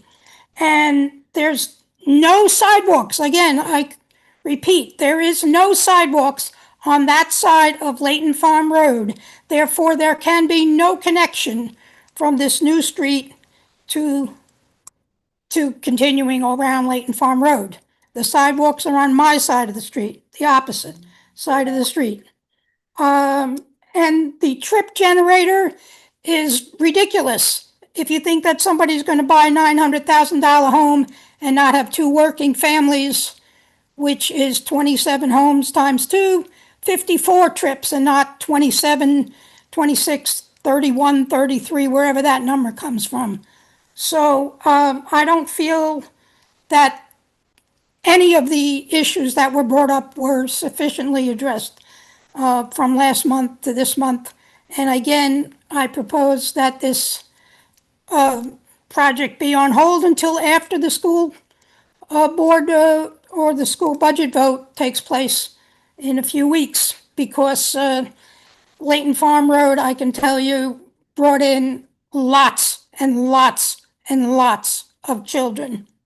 So I conclude the solutions proposed tonight do not satisfy any of the problems brought up last month. Thank you. Thank you. Anyone else?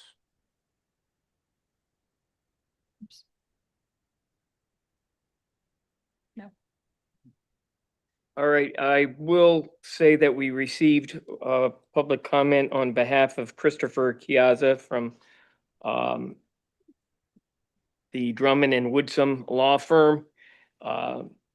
And I believe the applicant has received any of this? No? It's on our planning board agenda. Okay. So I just want to enter those into the public comment as well. I will now close public comment and turn this over. Who wants to go first? Jen? I had said that with a question I mark. guess so, yeah, I mean, I'm not gonna say no. Okay.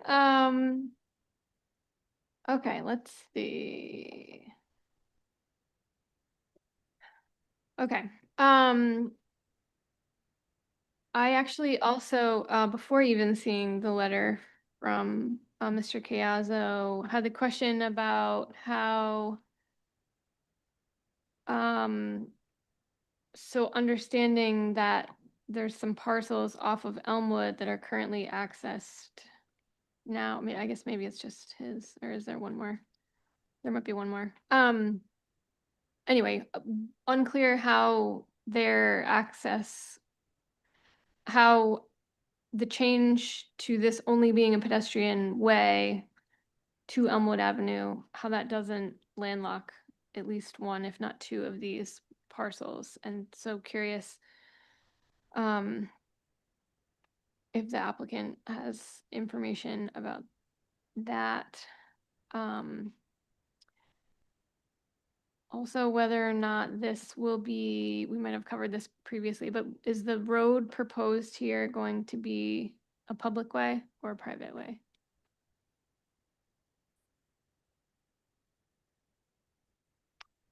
Is that to the applicant or? Yes, I'm just, yes, to someone, yes. Okay. It is proposed, it's designed to the public road standard, so it's intended to be offered to the town point. as acceptance. Okay. And then if on Elmwood Ave, there's two parcels up here, these two parcels. They get access off of Elmwood Ave. There's an existing 20-foot wide easement that runs along the north and eastern property line here. So both of those parcels get have a 20-foot, an existing easement that's 20 feet wide. The parcel that actually is right up against Elmwood Avenue, the front parcel, that one has a driveway that's in the easement. The rear parcel, the driveway is kind of used with the access and the driveway that goes to the cell tower building and the radio building. And so is there a plan, is that a, okay, I'm seeing this now. So it says 20-foot wide, oh, access and utility easement. Okay, so, so it's written in there for their access to be maintained in the terms of that easement, is that right? Yes, that's an old easement dating back to the 70s. So they have, that's how that rear parcel was able to get, deemed a lot with access, was because of that easement. There's no change to, we're not trying to take that away or anything, so that easement would remain. They could always build in that easement, bring utilities up through that easement. So what we're proposing to do is relocate that existing driveway, and the homeowner that uses it can maintain using it as far as the applicant's concerned. We just ask, that the homeowners, would they have the open space that they'd be able to walk on it too, is basically all we're proposing here with it. Okay. That's helpful. Thank you for clarifying that. Okay, public road.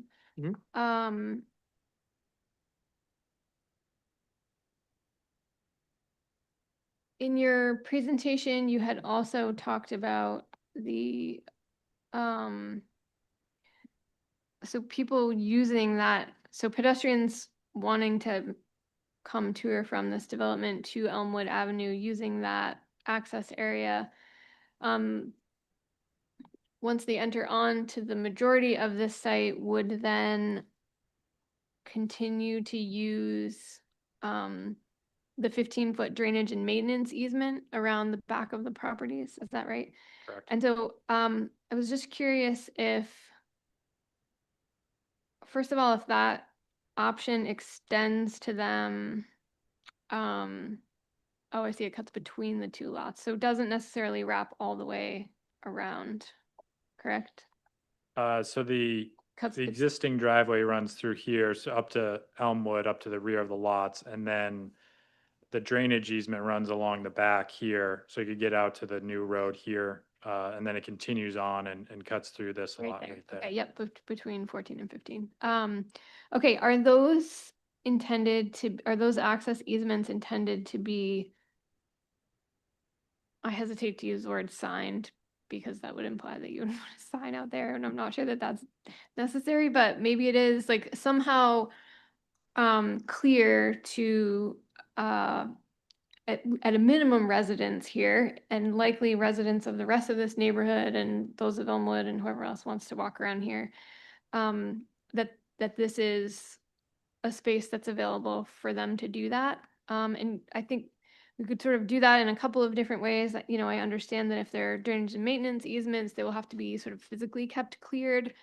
But, adding a modest, I don't know, a narrow gravel surface on which to walk or something like that, so that it just sort of looks like a place where people should be. And on the one hand, when you have those easements that sort of wrap around the back and through the woods, like it could probably kind of feel like a trail, and that presumably would be, someone would recognize that that's available for that. But the section, particularly between two house lots, I think, like if the plan was to only have that be mowed grass, it would pretty quickly look like part of someone's lawn. And so just wondering if, maybe it's simple fencing or a couple boulders or something like that, some way to sort of indicate to folks that this is this space doesn't belong to lot 14 or lot 15, that it has another purpose and it's available for sort of open space or recreation, which was another one of the comments sort of in general about this project that has come up a couple times. That was one other comment that I had. And then also I noticed there was a comment in the memo about addressing low impact development standards. And so I think lastly, I was just wondering if you could kind of touch on that a little bit for us. Yeah, so in terms of low impact development, I think the whole conservation subdivision, you can see on the plan here of all the open space that is being conserved. If we compare that to the traditional subdivision where all of the land would be conveyed to either a road or stormwater or private lots, that is greatly conserving land and creating a lower impact development because we're creating smaller lots. It's also reducing the length of the road, which reduces length of water, sewer lines, so less infrastructure required there. So that was really how we think it addresses it.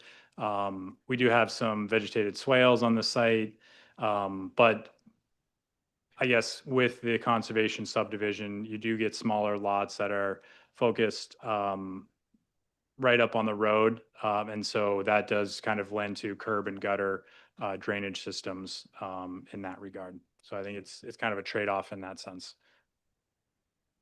Okay, thank you. You all set, Jen? Roger? Thank you. I want to talk to you about the mailbox location because I do think that is a issue. But I want to go back to something I discussed with you last time you were here. On that open space behind, on next to lots 8, 9, and 10. On the map, it looks like a nice lawn area. Is that basically, describe that area to me? Yeah, so this area up here, this is an area of the site. You can kind of see on the rendering here that it's not a treed area. This is an existing area that was field. Most of this site is an open field because of the towers. They had to maintain, no vegetation around them. So it's kind of I would say it's between a meadow and a lawn. It gets mowed monthly, probably something like that. So the grass can get long, you get some higher vegetation. It's not a lawn where you're going to want to kick a soccer ball, but you could definitely go out there, and this portion of the site is pretty flat behind where the cursor is here. So that, throw a frisbee, throw a baseball, definitely some open field area to be able to enjoy as a kid. Okay, that's what I was wondering because, I mean, one thing that really dawned on me, after, seeing this current version coming before the board is this is a neighborhood, but a lot of neighborhoods in town have a playground or something relatively close to it. And this is kind of isolated. And, I think the town should look at in the future when maybe in the zoning or the ordinances or whatever, whenever there's going to be an isolated neighborhood with many homes with possible many kids, that we should make sure there's provision for the kids so they're not playing out in the street somewhere. Okay. While we're still on that open space on C100, I'm just kind of curious, there's four squares, four little tiny squares. What are those? Those aren't test pits or anything like that, right? No. I think those are, they're Sites, concrete foundations for, the towers or various, towers that have been on the site previously. They're not anchors that are used, but they're kind of concrete blocks out there. I imagine those would be removed as part of the project. Are they large concrete? A couple of feet, maybe, something like that. Yeah. Yeah. I would think, in an effort to provide the kids with some place to play, I would suggest getting rid of those things if you can. On to the mailbox. I tend to agree with, to get a name now, Denise Smith, I think. This location, is there any reason you could not put these mailboxes closer to, is it Honeywell Hill? Is that what it is? The road that's coming, that this comes out to? Huh? Elmwood, okay, Elmwood. Is there any reason you can't put those mailboxes between this intersection and Elmwood? So we're proposing to relocate the mailboxes to be right here. Yeah, I see where you're proposing to put them, but to me, it doesn't make sense. I mean, it's people, I agree with the homeowner there. People are gonna be coming in and checking their mail when they're driving back in. Mm-hmm. And as I can see, this is gonna be I believe it's gonna be on the right side as you're coming out of this road. As you come in Layton Farms, it's proposed on the right side of the road. So if you're driving in, you'd pull off to the right, be able to get out right next to the mailboxes is. Right, where- but will it be after this? What is this road gonna be called? It's proposed to be Lawrence, Drive, I believe. Lawrence? Lawrence, yeah. Okay, so is the mailbox gonna be after that? When you're driving down Layton Farms Road? Layton No, Farm Road, is it gonna be after that or before that? it'll be before. Before it, Yes, and it'll be on the right side. yes. And we tried to propose it in a location that so as you drive down Oh, Layton that's on Farm. As you drive down Layton Farm Road, it's before you get to any of the houses, so that it's not across from any of the houses that are on the left side of the road. But we did want to provide a distance. We didn't want to put it right next to Elmwood. We wanted cars to be able to get down Layton Farms Road, so that they weren't blocking the intersection at all. Yeah.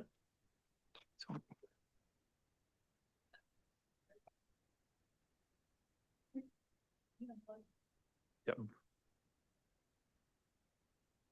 You got it.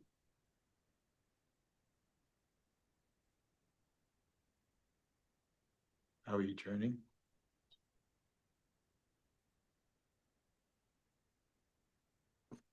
I'm just trying to share my screen, Google Earth image. But I don't have any access now. Continue talking Oh, okay. while we Well, figure out. well, actually, Jen just told me that the mailboxes they're not gonna be right at that intersection. They're gonna be a little further down towards Elmwood on the right. Is that correct? Correct, Or yes. they're not Yeah. gonna be right at the intersection? That's correct, yeah. Oh, okay, all right then. I misunderstood that, because I was looking at C-102. And I didn't look way over here, so. Okay. Thank you. It's fine. I don't think we can hold off this until after the school vote. I mean, that has nothing to do with this. This here, so that's a question, that's not even relevant. I guess I don't have anything else at this point. Okay. James? Thank you, Mr. Chairman. Can you point out to me, you said you had, and this is part of where the staff comments mentioning his trail connection. Can you just show me on plan where this trail connection is? Or maybe, no, I have to switch the screen back now. Here, let me just do it. Thank you, Autumn. I'll just show you this plan.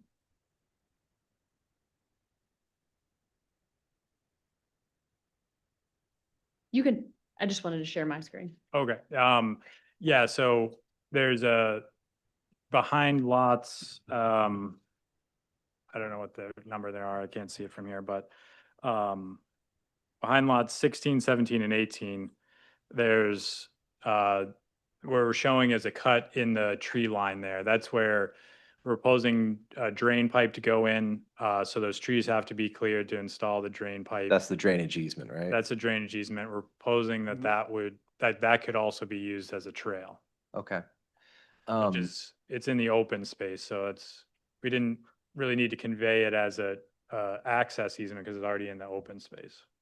In this open space, I noticed a lot of it's wetland. I guess is there any recreational application for kids or anything in here, or because it's wetland, it's pretty much off limits? Well, I can tell you that I had a wetland area behind my house growing up, and I was in there all the time catching tadpoles and stuff. But for adults, probably not much recreation. But you know, maybe you could, you know, you can walk through the woods if it's dry. It was pretty dry this summer, so I'm sure that was passable through there. Okay. In the back area, going to the west side where the former footings were for the old tower that Roger had pointed out, I agree. I'd like to see a note on the drawings to have those removed completely, just so there's not something out there for kids to just mess around with. But in this western side, Plainview West dedicated outdoor green space, what's the access like to there after the full build out? Like, how are people going to get back there without crossing over someone's property? There is the cut between kind of where the wetland is there. There's isolated wetland there. I mean, people could go through it. There's kind of the 25-foot buffer around it, or on one side of it, there's a little bit of access. There's also an access off of that lot to the north. Lot 11. Lot 11, yes. So there's access there, and then that leads, which is then the primary purpose of that access is to lead to the stormwater basin, but it does also double as access around the back where you do still have a little bit of opening before you get to the trees, and then you could get back to the field back there if you wanted to. Okay. I guess I'm just a little concerned about having reliable access through there. If it's a overly wet time of year, that might be a little bit impassable. Now you don't really have access to any of that green space out there. I know we've had a particularly dry summer, for better or for worse. But I guess I'm just concerned about just access to green spaces in here, just with the density of all the houses that are together. The question I have, when does the cell tower contract expire? Yes. Vinny, you want to? Sure. No, I've got it here, but I'll let you do it.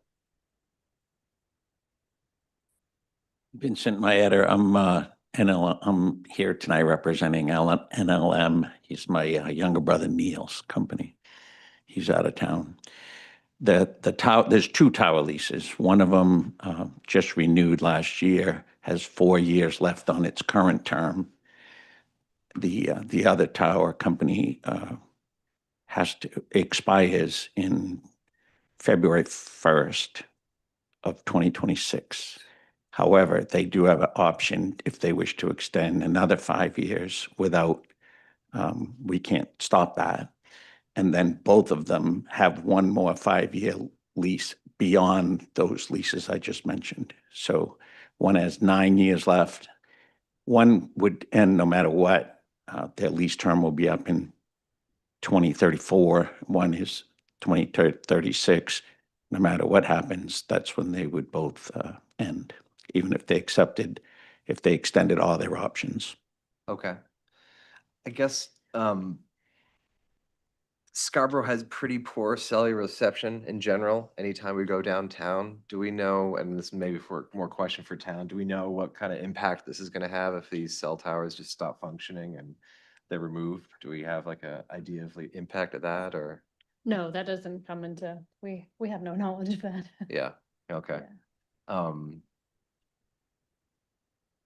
I guess, again, related to the cell tower, there was a request to put a fence up around it. Do we know how high, and the answer was the walls are pretty high and it sort of precludes someone from going up there. Do we know how high these walls are? I mean. The walls are about 12 feet high 12 feet. To get to the roof, and then the tower's mounted on the roof. Okay, all right, 12 feet, that's good.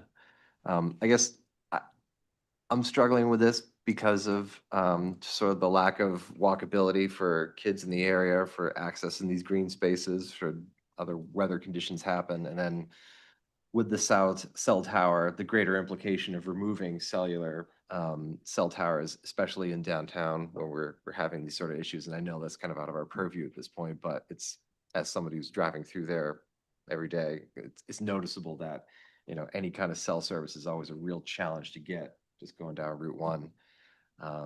So yeah, I'm really conflicted on this, but that's all I have for right now, Mr. Chairman. Thank you, James. William? Yeah, thank you, Mr. Chair. And thank you, Vinny. It's good to see you. I had a couple of questions. The first is a request that if this project is approved, that an invasive management plan be included in the HOA documents as a property in transition from active mowing by a cell company to, I would say, mowed meadow for children can sometimes.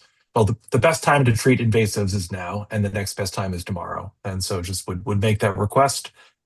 The second is I do feel that the pedestrian path concept needs more fleshing out, especially, I mean, I think the different iterations of it I'm not one that wants to get between two private landowners, but I think there is some more questions I have around safety and access as it relates to Mr. Chiazzo's easement.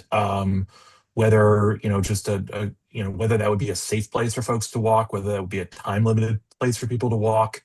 That's not certainly well lit right now.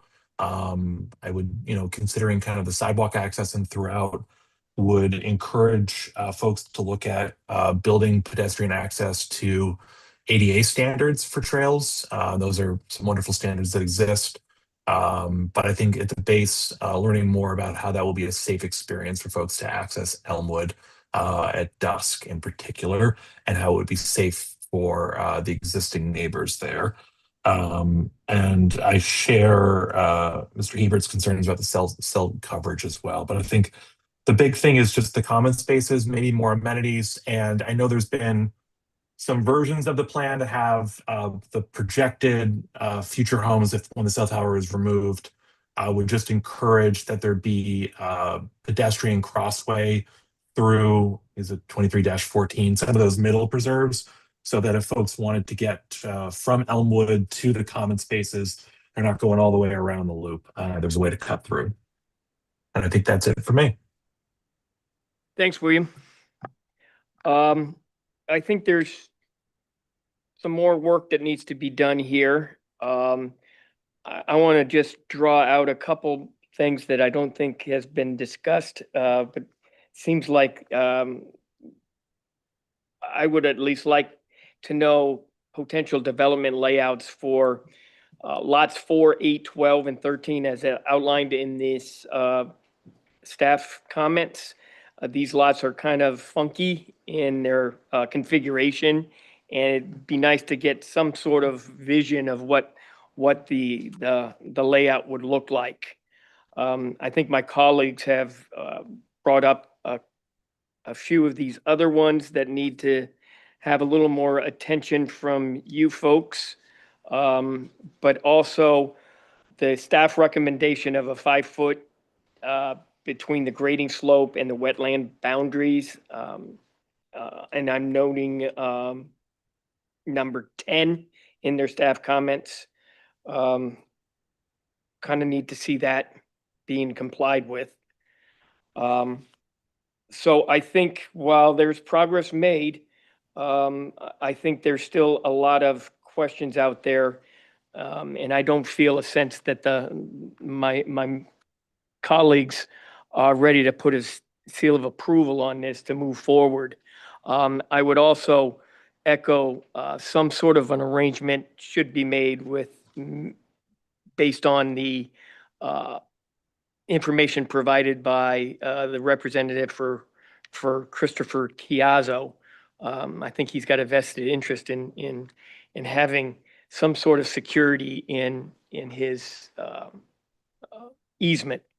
So I think we could probably take a look at this again if you get some homework done, and here to answer any other questions you might have before you take off and go back to the drawing board. Yeah, well, I hope we're not going back to the drawing board too much on this, but one, I guess to address one of your comments of the 5-foot buffer between edge of slope and wetland boundaries. This primarily comes up on the northern part of the lot. Here, let me throw this back in. There's 2 wetland systems on the site that are out in the open field currently. And we have our stormwater pond is proposed between the wetlands over here to the left and this wetland over here on the right. This one on the right is in the open field that's mowed. So it's the vegetation in there. I mean, we're talking about a field that gets mowed monthly sort of thing. That is, in my head, is less valuable of a wetland than the wooded, forested wetland over here on the left. So on our stormwater basin and the grading around it, we have intentionally shifted it to be closer to the wetland on the right, being as that seems less of a critical resource than the forested wetland on the left. So we're providing a larger offset to the forested wetland, trying to keep those trees, trying to keep that habitat as it is, while also complying with the stormwater regulations. It's got to be a certain length to it. So we're pushing that towards the right wetland, but by doing that, we're providing the greater offset to the wetland to the left. So that's what I want to bring up here and make sure that we can balance that in the middle, but I don't think it's going to be a better situation from an environmental standpoint of we're not proposing impacts to that wetland that's out in the field now, but I think we want to provide as large of a buffer to that forested wetland up in the corner as possible. So that's why we're proposing it as we are. And that the wetland on the right, this wetland that's mowed, it's in the open field, that's the only wetland where we're proposing work within 5 feet, that we wouldn't have that 5-foot buffer.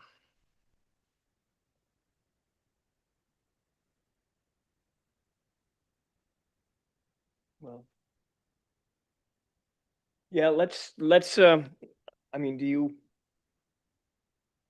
where are you coming out on this, Autumn? I think there's more work to do, especially around the pond and some more engineering comments to be addressed. And we talked about it in Development Review Committee. It sounds like, from my perspective, that the board wants to see a delineated trail or pathway also, and defined, and maybe set up some provisions for the HOA to maintain it or something to that standard. I've heard that repeatedly, Yeah. I think, through this. And then I think we need to square away the stormwater. I think that it sounds like everyone is okay with the idea of moving the mailbox closer to Elmwood, further down the road from where it is. And what else? Wanted to help with summarizing some of the issues. Can I borrow that? Yeah. Go ahead. Autumn, can I just add in terms of the HOA? Mhm. I'll wait for. I think there's a large benefit. I love that there's space for folks to for all kinds of balls by the description. There is not a playground anywhere in walking distance of any of those neighborhoods. That is a significant cost, but I think exploring with I think an exploration of a playground there in addition to open fields for children to play would give a lot of a more concrete nature to what the HOA space is envisioned to be. I will add that these lots at full build out, we do require recreation fees.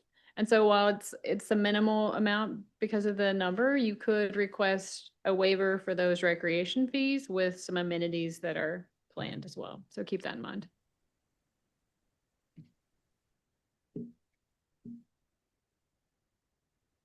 Anything else you want some clarity on?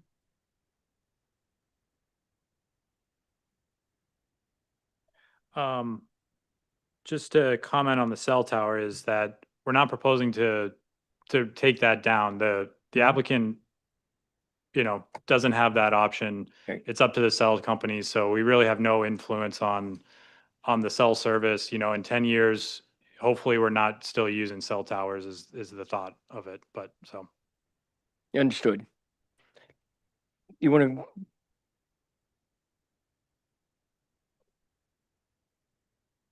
Yes, I was wondering if we could get some clarity on the Mr. Cowser's driveway use. So we own the land. Neil will own the land. However, he doesn't have a problem with leaving the driveway there. But the reason we haven't got an agreement with him is for issues like you guys mentioned tonight. We need to provide a trail access to the town's road, right? So we were going to use that driveway that's already there. It's a 20-foot wide driveway that's Mhm. private driveway for this property. Mr. Cazzo uses the driveway to get to his home, so he doesn't need to build one inside of his current right-of-way. He actually has a deeded right-of-way that's nice-looking wooded right-of-way that he would have to damage to build his driveway in the right location. We have no problem with letting him use the driveway that's there without an easement, as he's been doing. He's been using it with permission for several years. But I heard concern tonight that people might not like that to also be a pedestrian way to get to Elmwood. So if the board could chime in on that, we may not be able to let him use the driveway because the board won't accept the pedestrian walkway and the driveway together. But his limited use is just one lot, and we wouldn't have a problem with it. NLM doesn't have a problem with it, but their reservation is to give up an easement there would then create a need to build a separate pedestrian walkway. So I hope some of that makes sense. If it doesn't, please chime in, because it's we want to take care of him with his driveway. We're going to move it over a little bit and use it as a pedestrian walkway, but it would be large enough for him to continue to use it if he didn't want to build his own private driveway on his current easement that he owns. Does it make sense? The driveway's not in any easement currently. Right. Neil, how wide is that driveway right now? It's about 15, 18 feet. Go ahead, Roger. Mr. Chiazzo is here in the audience. Could we ask his opinion on this? If he wants to give it. Yeah. I've never seen him bashful And then, talking. and then one more quick thing, the field areas that are wetlands, the one that you were mentioning earlier, James, in the field up there where it looks like it's limited access to get across the wetlands to get into that field, that's mowed. You can't tell. I mean, you're more of a wetland expert, but it looks just like it's a field. It's just a depression in the field that sometimes gets a little water in it, but it's not at all wet most of the time. During a rain, it's wet, but it's all pretty gravelly up there, so it disperses pretty quickly. Thanks for clarifying. Chris Chiazzo, 17 Elmwood Avenue. We are obviously trying to work with NLM to come up with a mutually agreeable solution that the board can approve, that we can all agree to. We're obviously very much hoping to avoid any kind of litigation. But I think the letter kind of speaks for itself. I think there's room for a compromise. I think we can work that out. I think we just need a little time to do it. I don't necessarily concur with Mr. Maeda's approach to coexistence, co-use, for obvious reasons that we stated. But I think with a little bit of time, I'm sure we could come up with a compromise that would work for everybody. Well, then I think that would be something we would look forward to seeing some sort of resolution in the next submission for this project, so that all parties are content and we can move forward. And so it's all about communication. Absolutely. So I'll leave it into capable hands and you can have that conversation. Thank you. Are we- Any other questions or for me? Yes, Who's yes? yes. I had I'm a sorry, question. Denise, the public Oh, portion is closed unless. it's a point of clarification. I'll listen to a clarification. Where the mailbox is going to be relocated to is owned by, we call him our resident McMansion. So do they take the land by eminent domain or what? I don't see a clarification on. No, it would be in the right of way, so it would not be on their property. Well, then where is that? That's it. Sorry to be mean. Go ahead, Roger. Yeah, I just wanted to mention something about discussion about an area for the kids to play. Go ahead. I think we have to be careful how we move on that because what I'm thinking of is just an area that's where the kids can go out there and do their own thing, use their own imagination, whatever they want to do out there, okay? Versus a formal playground, because if we get to the point where we're talking about a playground, you know, with swings and stuff like that, I don't think this neighborhood wants more vehicles coming in to use the playground. Which could occur. Could occur. You know, so I think we have to be careful I think it's a good idea to have a place where the kids can play, whether it's playing ball, some type of ball or soccer or anything like that, or just to go out there and do whatever, whatever they want. From my perspective, I feel like there is some flat land. I mean, we could put some cardboard and play wiffle ball. There's those kind of opportunities. So that's not a huge issue that I'm seeing in this project. I'm just saying, it was. In the future, but yeah. We have to be careful about going down that road with this, you know, if we're talking about getting community services involved, say, and put a formal playground there, because then it's gonna be an attraction for maybe more people coming into that neighborhood. And I'm not sure they're gonna want more vehicles coming into that neighborhood. Thank you. What I was implying with the recreation fee was not a community services facility. It was more of a defined amenity for this neighborhood, and then they could request a waiver from you all for that. There's a cost associated with it, and it's nowhere near enough for a playground, but it could be enough. And I will say, having walked the trails on Layton Farm, the children are very creative with how they play back there. They do have fun. All right. You all set? I am. Thank you very much. Good. Let me just say one thing. Neil is the developer for this new project, but I was the developer for Layton Farms. I am proud to say that we've deeded 58 acres of that parcel to the town and the association for recreational uses, and then this land here. So collectively, there'll be somewhere around 75 acres that, and then Carrie Anderson and Berube have some more down by the river. So there's well over 100 acres, 120 acres of open space down in this neighborhood. But it's just not baseball fields, but there's a lot of beautiful trails and public access and public parking lots that I built a couple parking lots in there so more people could go use them. We had to put signs up to show where the trails were. So there's quite a bit of open space here that's accessible. It just isn't the baseball field type of stuff. Thank you. All right. We've got 2 sketch plans to go over. Can we take 5 minutes and gear up for those last 2 items? I think we can get through it.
We're on here.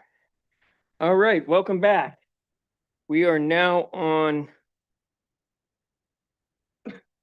let's see, 4.10. Goro Palmer on behalf of HPB Apartments LLC, Burnham Heights, is requesting site plan review for a proposed 24-unit multifamily residential development located at 17 Broad Turn Road, Assessors Map U34, Lot 28.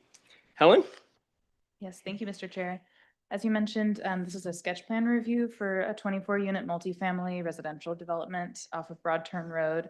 This is in the rate of growth area 2, and if approved, would be granted 24 rate of growth permits, and 99 are currently available in area 2. It's in the TVC district. Let me get to my next. As far as zoning, it's in good shape. It meets a lot of our requirements. One point that we've been discussing with the applicant is they would need a waiver for the required 60-foot maximum setback, just due to the unique features of this lot, present some challenges. So we've been discussing scenarios with the applicant on how to get that setback to work. And we have the site plan for your reference, and the applicant is available for discussion. Oh, should I do Sorry, the? Helen. No, you're okay, you're okay. Pros. You want to do the, all right. So sketch plan, do you want me to go through the zoning requirements as well, since you have it up, or? Sure. Okay.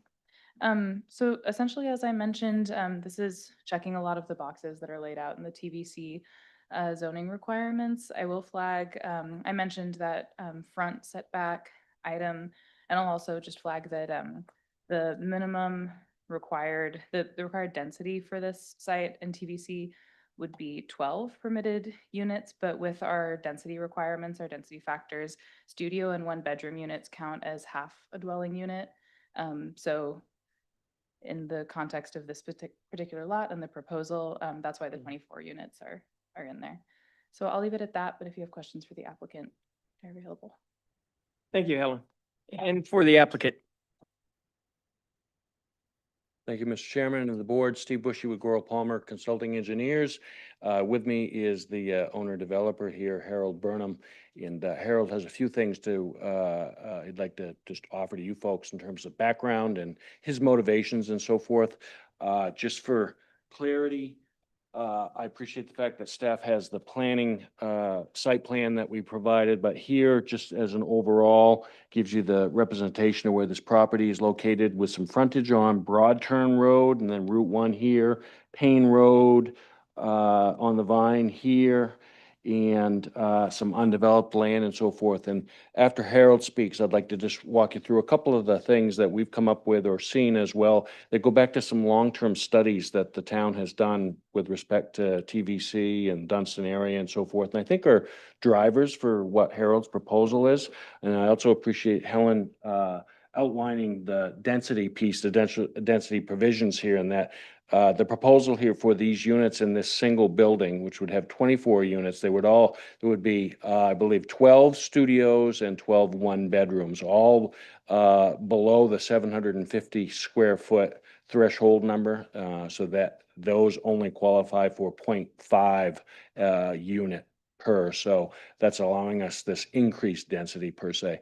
But with that, I'll let Harold maybe give you a little bit of background.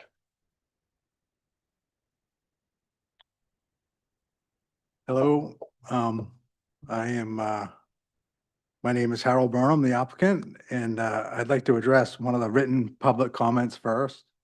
I have lived in Scarborough my whole life, and I am not an out-of-state investor. I care very much for the community, as its concerns are mine as well. I am a landlord in Scarborough that provides housing for individuals making $17 to $25 an hour. My average rent in the town is $1,365 a month, everything included except the electric. And to address this second written public comment, my apartments have zero impact on the school system. My tenant demographic consists of firefighters, police, bank tellers, cashiers, school and town employees, childcare workers, basically the service industry workforce. This type of housing is desperately needed. Testament to this can be proved by taking a ride down Route 1 in Scarborough from Saco to South Portland. You would witness 22 help wanted signs, with only one of them, by my estimate, being over the $25 an hour rate. I feel we do a disservice to a whole group of people when comments are made that people just don't want to work. The reality is that the math really doesn't work for them. And so my career as a developer has been to help address this problem. So now, over a decade ago, I was part of the workshops that contributed to the Dunstan study. The workshops were made up of about 30 local industry leaders. We were given the task to identify the problems and come up with the solutions for the overall flow and future for Dunstan. Quickly identified was the traffic issues, as Dunstan's intersection is a bottleneck. We were given data at the time that the southbound traffic on Route 1 did the following.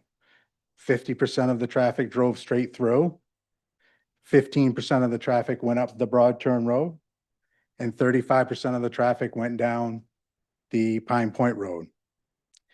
One of the reasons why they pulled the entrance to the Payne Road back was to have a longer stacked line for the Pine Point Road turn. You see, when that line gets overstacked, Route 1 turns into a one-lane road, which causes a lot of that bottleneck. The overwhelming solution to help the traffic was to connect the Payne Road to the Broad Turn Road. Connecting Payne and Broad Turn would have a significant impact for traffic. So in summary, when this land came across my desk, I saw that it was an opportunity to check off a lot of boxes for the community. To be perfectly clear, with this project, I would be donating the land for the right-of-way or easement, ultimately getting that much closer for the connection. Thank you for listening and considering my project. Thank you. So the connector that Harold is referencing, based on a number of studies, I'm going to show you a couple of graphics, at least going back to some of those older studies. Really, there was a comp plan in 2006, and then there was a Dunstan Village study in 2013. In the 2013 study, in fact, town staff had offered that because Harold was aware of it and wanted to take a look at it. The 2013 study done on behalf of the town references the comp plan. So again, these are documents that do have a little time on them now, but they're relevant in the sense of what were some of the goals and objectives that were discussed at least then. But that connection would be from somewhere here where Payne Road now breaks off to go to Route 1 and would go through this property over to Broad Turn. In fact, here out of that study was this graphic, which I just found really interesting, and I apologize, you probably can't see it all that well, but here's Payne Road, and the old Payne Road.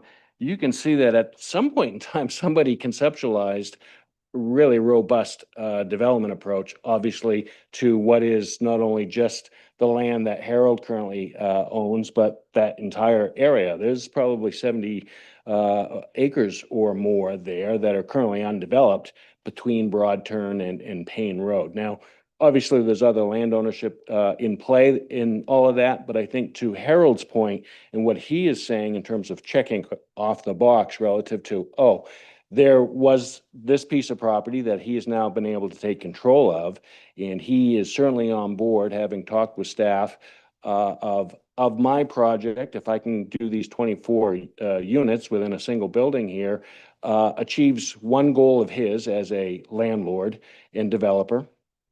But also he's willing to come to the table on behalf of the town to offer the land that they need, at least for a portion of the road, if that could be pursued at some point in time. Now, it could be long off into the future, but at least it is something that's in play here with our project. So I thought that was important to kind of set the background of sorts to what Harold's project is. You've seen the site plan, fairly straightforward in the sense of, we've got a limited amount of frontage here on Broad Turn. The idea of bringing in some sort of access, might be a private drive, what have you, into an area that's basically a nice knoll, and hence the name. A building placement on that area would have nice views. In fact, the second and third floor of this three-story building, wonderful views. I'm not sure if you could see the water, but you might be able to out into northeast to the river in the marsh. So, you know, it's really a very nice location. This plan doesn't represent right now the idea of how this might continue through, and I think that's something we have to continue to talk to with respect to town staff as to how that might look ultimately, recognizing that, one, this road connection really isn't on anybody's hard radar right now, but it probably ought to be at some point in time. We need to figure out how would a road look based on those older conceptualized ideas of connecting Payne Road to Broad Turn, and then how might that then look with this building placed here for 24 units. For us, it might be that what we build as a driveway here today ultimately becomes the future road connection and makes its way northerly up to that Payne Road connection. But again, it's another piece of property there that has to be dealt with on all of that. But at least this would be one piece of the puzzle, so to speak, in terms of that Broad Turn Payne Road connectivity. I think you can probably all intuitively understand, if you can make that connection from Payne to Broad Turn, that would eliminate a lot of traffic that now has to, for example, take Payne Road, go out into Route 1, go through a couple of traffic signals, then bear right onto Broad Turn, or the other way around, somebody from Broad Turn going to work in wherever points north has to take a left, and then perhaps another left to get onto Payne Road. If they're going to the highway, for example, all of those things might get improved dramatically by removing them off of the Route 1 traffic flow. So that could be a really win-win for everybody. And I think, as Harold said, that was kind of his motivation on this project. Relatively straightforward piece of property. It's got some low area. Yes, there's some wetland, but we've got water and sewer service out on Broad Turn, so that's good. Work out some of the details there. There's actually a large water distribution line that does cross through this piece of property that the Portland Water District has, but that's not an issue relative to development opportunity, just pointing it out that there's an easement that does go through the property. Three-phase power on Broad Turn. So, you know, some of the basic things are there. At 24 units of affordable housing for basically singles or maybe young couples living here, as Harold mentioned, no really true impact on schools, because his tenant base really doesn't consist of folks who have kids, which is fine. But with respect to traffic and so forth, at 24 units, we're still really low.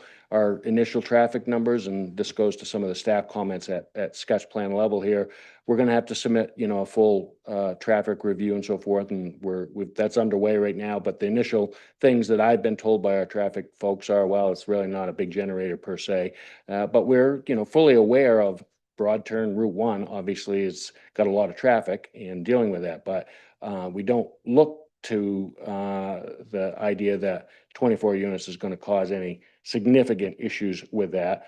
But we're hopefully promoting, as part of what you'll see in our future submissions here, is a lot more information and background and, I guess, influence of sorts on the fact that we're trying to sell here as well the opportunity to have a right-of-way for a future road connection is, you know, kind of a critical part of the project. So staff comments relate to, you know, a lot of the traditional and typical things.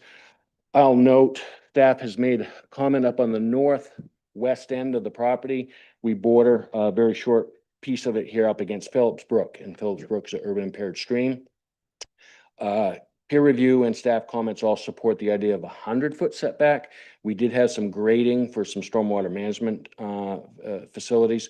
within that 100 foot, but no closer than 75 feet, we are certainly amenable to modifying that to make sure that we can abide by a 100-foot setback as suggested by Pierre and staff.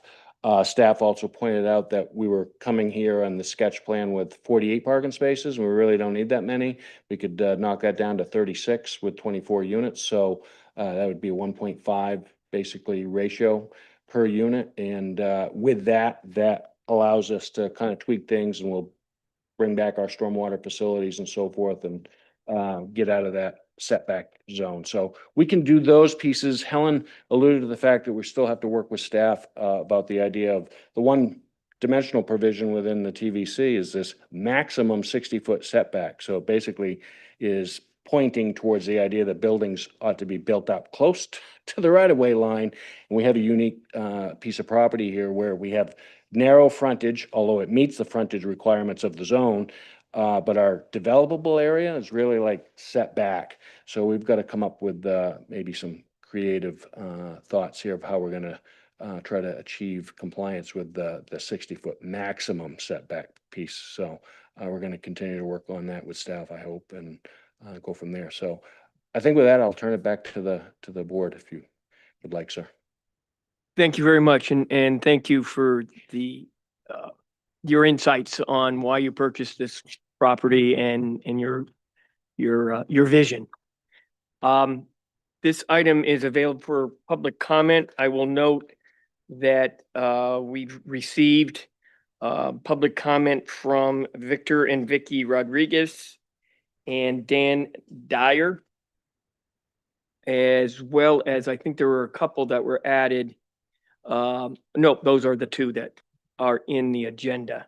So those are entered into the record, and I'll open up the podium to anybody that wishes to step up. Please state your name, and you have 3 minutes. Thank you. Richard Hayes, Martin Avenue. I'm concerned about the growth in Scarborough, as are many other people in this town. I live off Broad Turn Road. I live on Martin Avenue, which is very close to this development. I do not believe we need any further development in this area. Broad Turn Road is very busy. I don't believe the answer is creating a road between Payne and Broad Turn. I think that's just a disaster. So I hope that doesn't gain any momentum, as I hope this project does not gain momentum. It's putting 24, it was just referenced 1.5 cars. I've never seen a half car. So you've got at least 24 more cars coming out. I'm guessing maybe 500 foot off of Route 1 onto Broad Turn Road. These are all going to be working people, as was stated, so that that time of day, while I am currently retired and have been for a few years, every morning when I was going to work, traffic was backed up beyond Martin Avenue, where I was entering Broad Turn. And Martin Avenue is probably another 500-600 feet below this driveway entrance. So how these people are going to get out in morning traffic is another problem. So I hope you listen to people talking about the rate of growth in this town, and that we don't move this project forward. Thank you. Thank you. Anyone else? Anyone online? No hands. Seeing none, close public comment. And I'll start this one off, since I go down Broad Turn Road every day. I live on the Hearn Road, so I know exactly where this is. And 17 Broad Turn Road, isn't that address associated with the green house that's there? So I know there's a staff comment, or I read something about the naming of this as Burnham. There could be some confusion with the property on Diners Drive. So maybe there's something clever here you could do. And looking at the sketch plan, I think the building looks good. I think and I like the coin of, workforce housing. I too worry about the traffic, but only to the sense that I hope we have nice drivers and I'm kind of glad the entrance to the apartments is a distance because there'll be some queuing. And you got to hope that there's courteous drivers that will allow people to come in during the morning commute out, because that can get pretty bottlenecked there. But with the smart traffic lights that we have, I have noticed a huge difference on that corner in that it stays green quite a while, so that right and left turns onto Route 1 can be made from Broad Turn Road. So I'm thankful technology has stepped up a little bit. And in terms of the land use, I myself think this is a reasonable solution for housing issues that we have, and yet protecting Scarborough's land. And you've mentioned the brook there, and we'll be watching that as you submit your plans forward. But I'm comfortable with an approach like this, and in knowing, and that was the first thing I thought of, is someday land's going to get developed. People buy land to do something with it, and we can't sit in this idea that you own land but yet you can't do anything with it because nobody wants anything.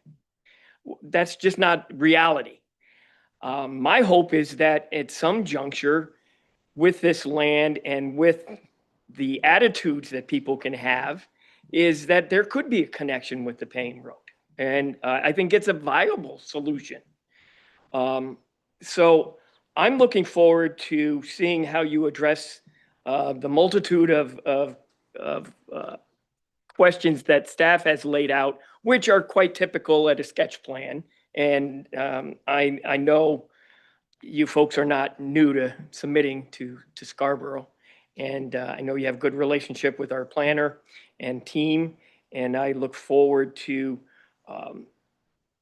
seeing this again in a more concrete way, maybe with a new name, who knows?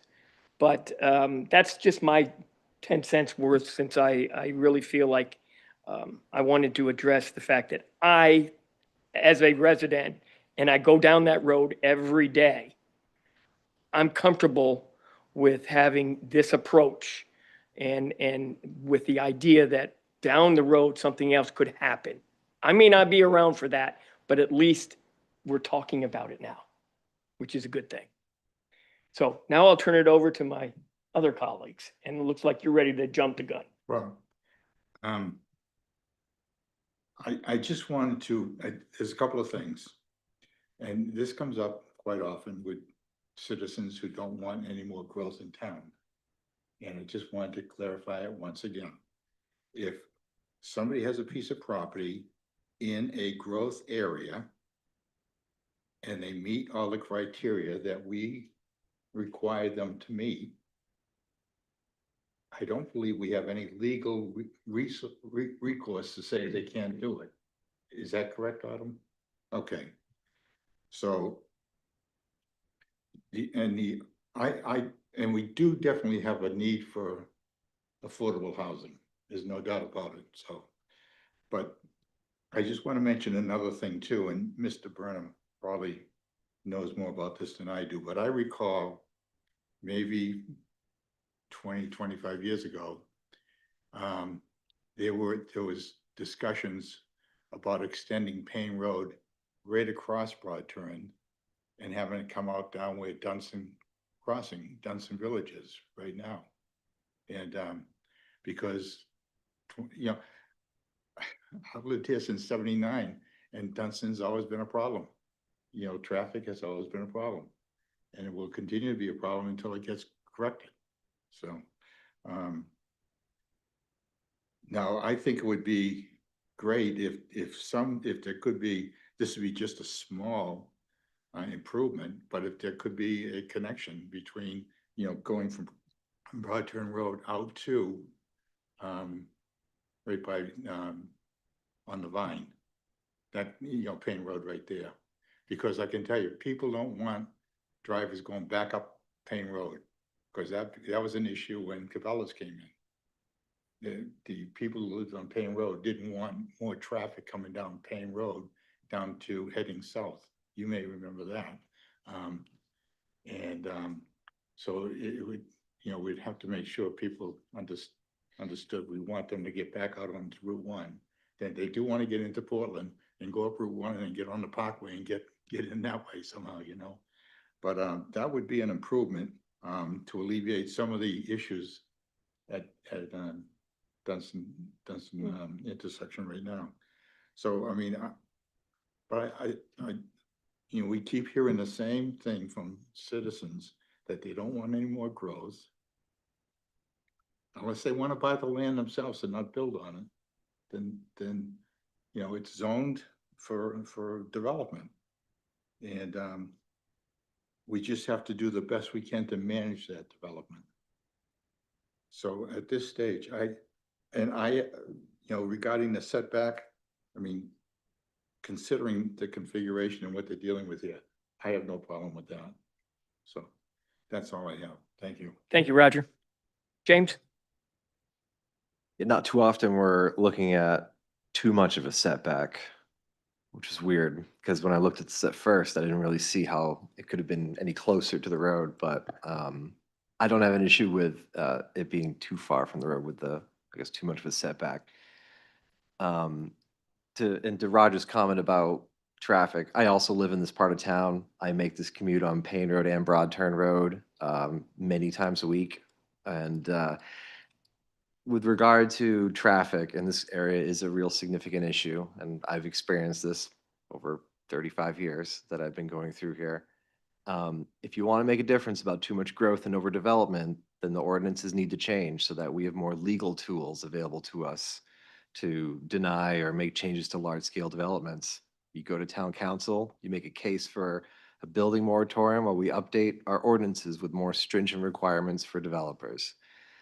Right here is not the place to say you need to vote it down because you don't like it, and that's not what we are here doing.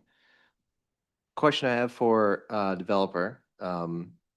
Have you spoken to the abutter about connecting this proposed driveway to Old Payne Road? I love the idea of connecting that. I feel like the old cutoff or the Old Payne Road is a real ideal location for extending that somewhere to make some benefit of it.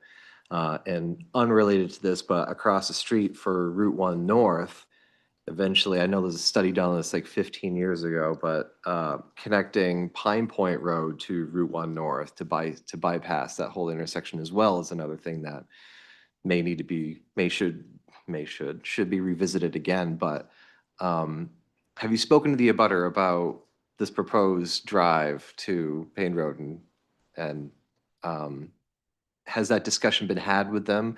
Does the current abutter have any interest in parting with their land at this time, or is that going to have to go through a change in ownership before that sort of discussion takes place? Probably the latter. I can't speak to really any specific discussions that, certainly personally, I haven't. Harold, I think, does have some communications with the abutting landowner as well as other landowners there. And I should have pointed out, because Harold has property that he has on the other side, south side of Broad Turn, for a apartment complex that he owns there off of Diner Drive. So, but as far as specific discussions with the abutter to the north, that would be part of this whole discussion for a road extension there. I guess I'd put it in the category of, I don't think those discussions have really either taken place or gotten off the ground at all yet.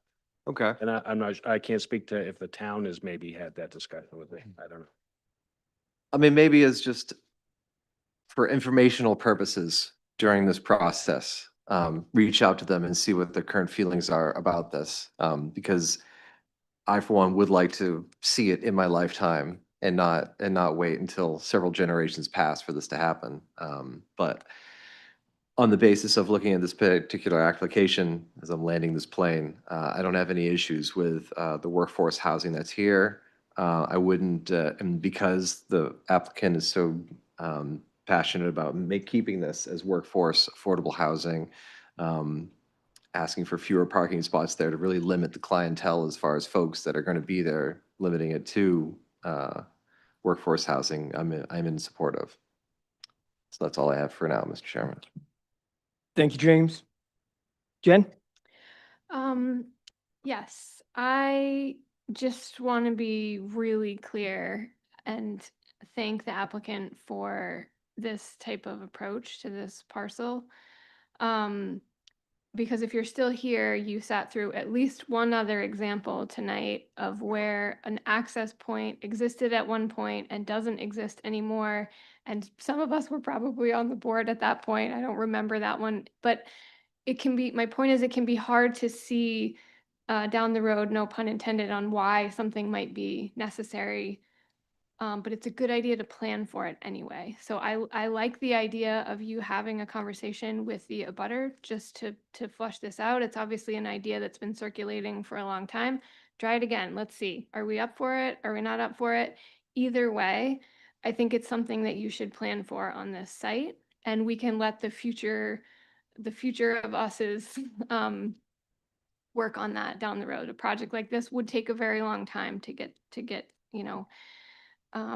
become a reality, but I think that that isn't even viable if someone like you, in your opinion, doesn't come to the table with the attitude that you're bringing. So I think maybe it doesn't seem like a huge thing, but I know, we hear from so many applicants who come with small lots and large lots, and I think not everyone sees the value in connectivity, and a lot of the traffic problems that we have in this community, in my opinion, are due to a lack of connectivity that was cemented many years ago because people didn't want connections to go through. So the result of that is these overloaded, crowded, at capacity intersections that we have. And it might feel like making this one connection would open a floodgate, and that one, that road is going to be, oh geez, that intersection on Broad Turn is going to become really busy. Like it might, but there might also be another connection made, further down. In which case, eventually, this all sort of disperses a little bit. So I just wanted to thank you for that, for making sure that we understood that, and for your approach there. And I guess I'll just end that comment by saying it's not even a given. Like you could just have that approach, and it might not be a reality, but if we don't plan for it and we don't identify, you're first in here, so you get, in theory, you would get to identify on the parcel of land that you own where you would be amenable to having some sort of connection like that. And so I think that could be just a really great piece of planning to lay for future connections. And that has nothing even to do with your development, really, that you're coming to us right now. Or maybe it does. It does a little bit, because I do think it's worth giving some thought to how what you are proposing to build would connect into that sort of future right of way, if you will, which I think is doable based on the actually even the unique shape of your lot. It does sort of seem to lend itself to some options there, which I'm sure you'll flesh out. A quick comment on the parking. I do agree with the comment that was included about maybe taking a look at those 12 extra spaces. Are they really necessary? Could they be repurposed as something else, or potentially banked for future parking? Maybe we don't need them right now, but it's an area that could be identified down the road if if there becomes a greater need on site for parking. And I think the last question that I want to ask you to consider, you and maybe town staff, all of us, to think about moving forward, is, given the target audience here for, actually, it doesn't even matter who the target audience is. It doesn't matter who you're renting to, I don't think.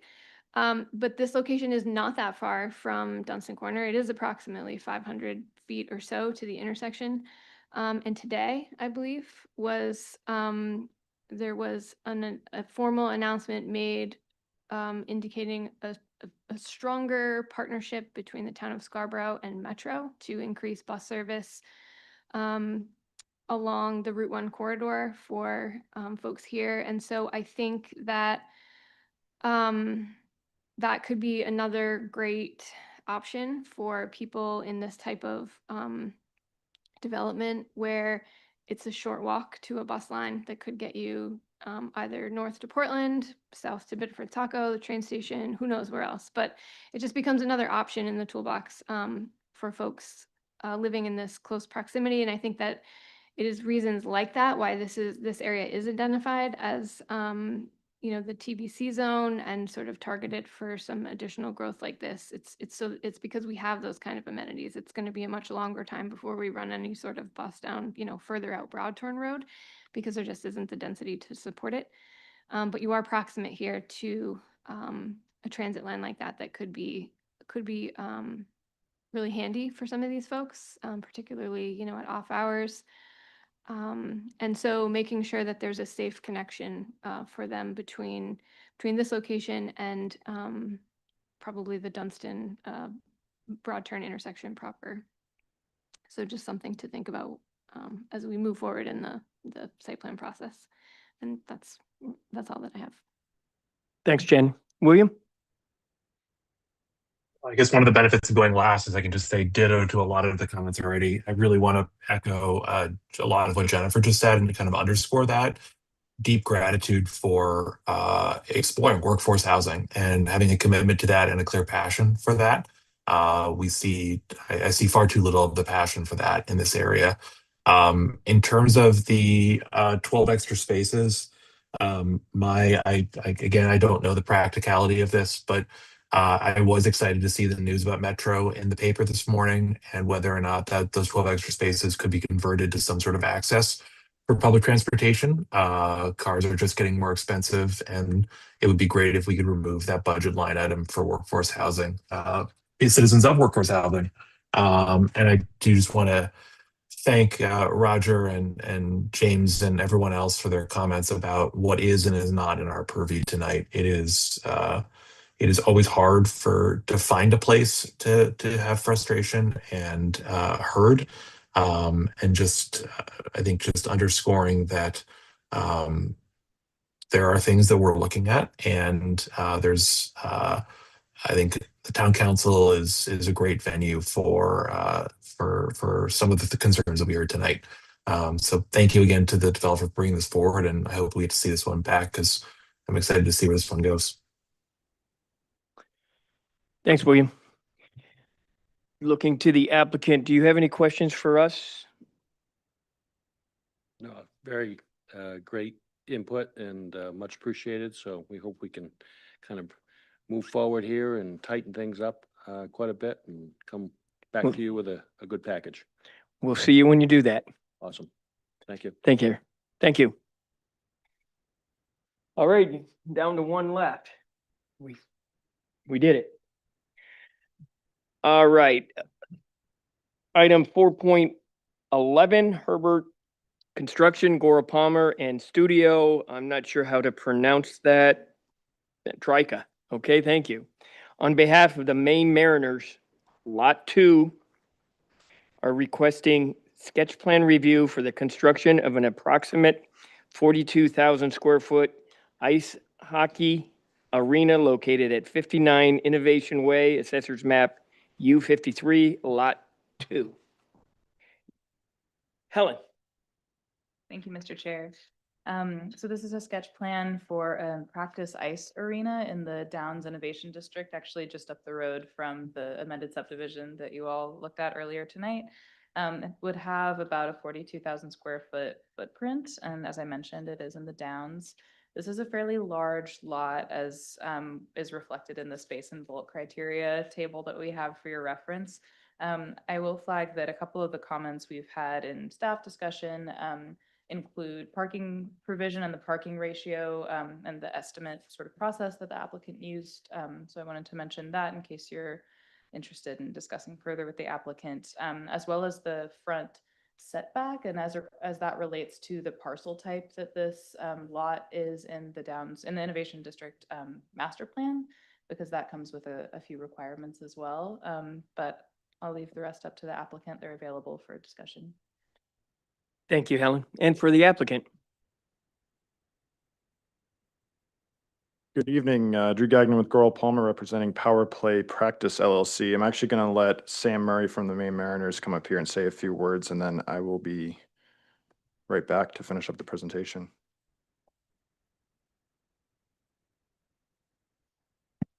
Hi guys, I'm Sam Murray, Vice President of Sales and Strategy at the Maine Mariners. I'm representing the Mariners and our owner Dexter Payne. We're excited to make Scarborough the official home for our team to be able to practice and live. Our team is currently all housed at Scarborough Downs right now. And with firsthand experience working with youth hockey teams, high school hockey teams, men's league teams, we see the challenges that they go through when it comes to finding available ice time. And as the only professional hockey team in Maine, we want to be able to provide that for them and make it a little bit more accessible for all local hockey organizations. Thanks.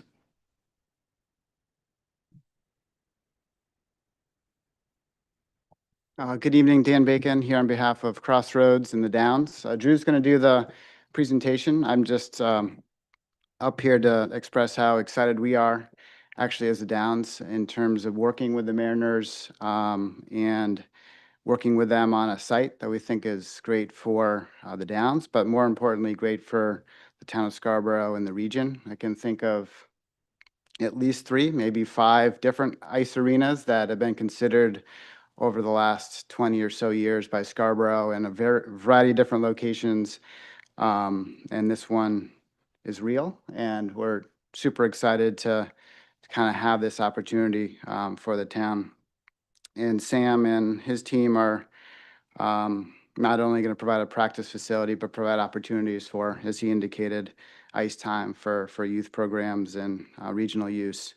Other than that, I would say that from a design standpoint, we're working with Drew, Sam, and the team on a companion lot that's right on the corner.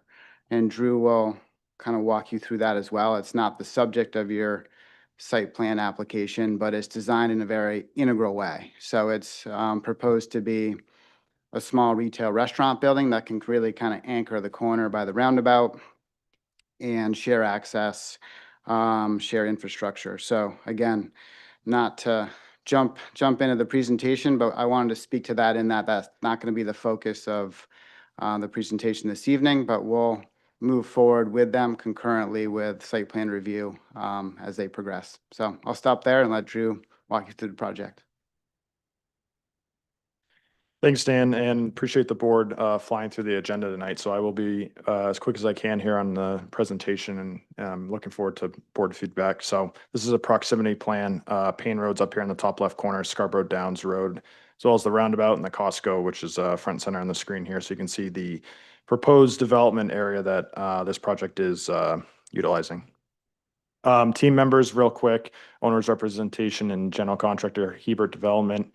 Architect is Studio Troika, which is a firm out of Boston that does a lot of ice rinks and practice facilities. Engineering is our firm Goral Palmer, and landscape architecture with Aceto Kimball Landscape Architects. And the proposed plan here, this is a colored rendering that was provided in your package. The footprint of the building is around 40 to 42,000 square feet. The actual gross floor area is about 58,000. That's because there's a 2-story, there's a second story associated above the pro shop area and the practice gym. And then there's a mezzanine section with approximately 800 seats or so. That's for tournament use as well as potentially preseason hockey games. So the facility will include the single ice rink, pro shop, and the training areas that I mentioned. And Dan went over it'll be on a separate lot. So this facility will be subdivided, the parcel will be subdivided. A 4,000 square foot out parcel building right at the corner of Innovation Way and Paddock Road, right on the roundabout there. Again, concurrent design and concurrent permitting.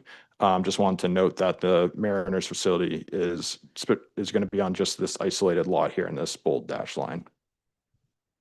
This is just a blow up of the site here. I can come back to it if we want to chat specifics on the site layout. As far as site access, 2 access points we're proposing off Paddock Road, which is right across from the approved entrance of one of the rear entrances of Costco. It's right at the top of the plan here. And as well as, excuse me, that's off Innovation Way. And then there's another access point off Paddock Road that was left. There's actually a driveway stub there that was left as part of the roundabout permitting when that went through the planning board. There was a left turn lane as well as a driveway stub located for this lot at this location. Multiple sidewalk connections are proposed to both of the roadway infrastructures. There's multi-purpose path that goes up to Costco and then it cuts down and it's continued down into the Scarborough Downs downtown area, and we're proposing connections to both of those.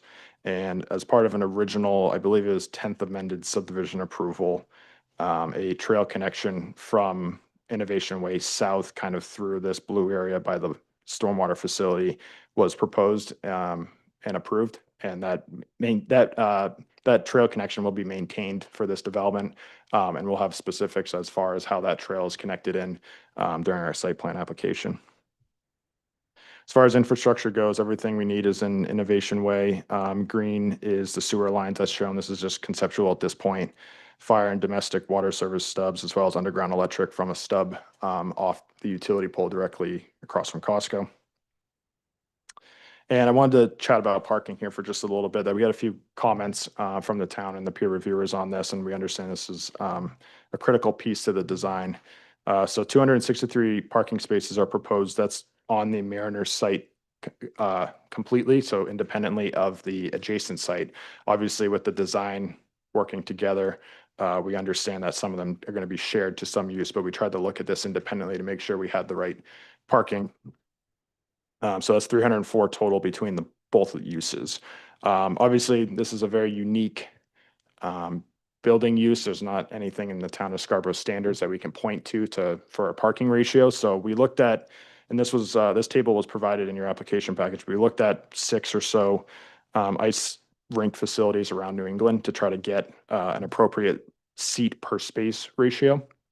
And what we found was the average parking space ratio was about 4.5 seats per parking spot. We're proposing 3 seats per parking spot, so a little bit on the higher end of the average. The reason being is that the closest facility that was most comparable to the one that's presented tonight is the rinks at Exeter in New Hampshire. That also has about an 800-person capacity and seat, and that's based on our counts is on about a 3 seat per parking space. So we're essentially matching that ratio. We feel really good about that. We feel that we've done some due diligence in terms of figuring out exactly what this facility needs. I'll note that a lot of this parking demand is going to be completely from potential tournaments that that rink could be hosting, not necessarily the Mariners' day-to-day facilities. But we certainly don't want to be under parking for those tournaments, whether the weekends or weeknights. So we've done a lot of research in terms of trying to really dial in exactly how that parking works. I'll also note that the Mariners site itself has a 61% lot coverage. There's 80% allowable up into the downs. So we're certainly, I put this in there because we're certainly not over parked and right up against an impervious limit. We've left a good amount buffer there, as well as, again, we feel that we've centralized the parking appropriately and that the space, the seat per space is inappropriate with the given examples. And again, here's just another site plan. Another comment was building siting. So I did want to just touch on this for a quick minute. And this was noted in our application package, but the potential for a second expansion it could be happening in the future. We're not proposing that at this time, but we're trying to make sure the site works around a future rink. So the second rink, which you can kind of see is on the top side of where the existing building is proposed.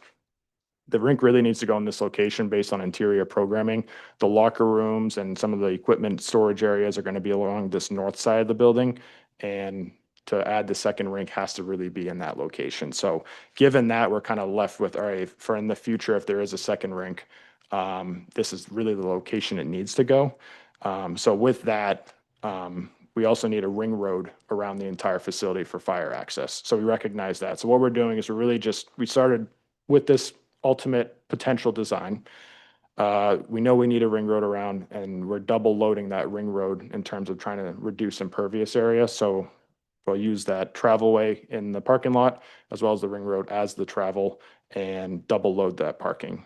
So again, working backwards, that kind of sets us off the right of way in those locations, and then trying to activate that frontage in the top left corner to the right of way at the same time. So there's been a lot of thought on building siting, and I just wanted to provide a little more context to the board on exactly why this is the location it is in the phase one. I'll also just note that as the building or other as a building creeps north on this site, so towards Innovation Way, the site keeps continuing to raise in grade. So we're trying to limit the amount of raise and grade on this site. That's from a geotechnical engineering perspective. So what we've done is tried to balance shoving the building all the way forward and having potential geotechnical challenges that would be very, very costly and prohibit building design, and try to marry those two together. So that's just another element I want to mention of why we cited the building where we cited it. So permitting and schedule. So this site was included in the main DEP, is called Phase 9. That permit was issued in March of 2023. So the site does have a SLOTA permit, so we do not need to go back to the state for this development. And this lot 2 was created and modified in the 10th amended subdivision that was approved by the planning board in August of 2023, and actually approved the stormwater facility. So the stormwater will be off-site of the Mariners. It'll be part of that concurrent project that Dan mentioned, but that stormwater facility was actually approved. There'll be slight modifications to it just to kind of fit around the rear of the Mariners site.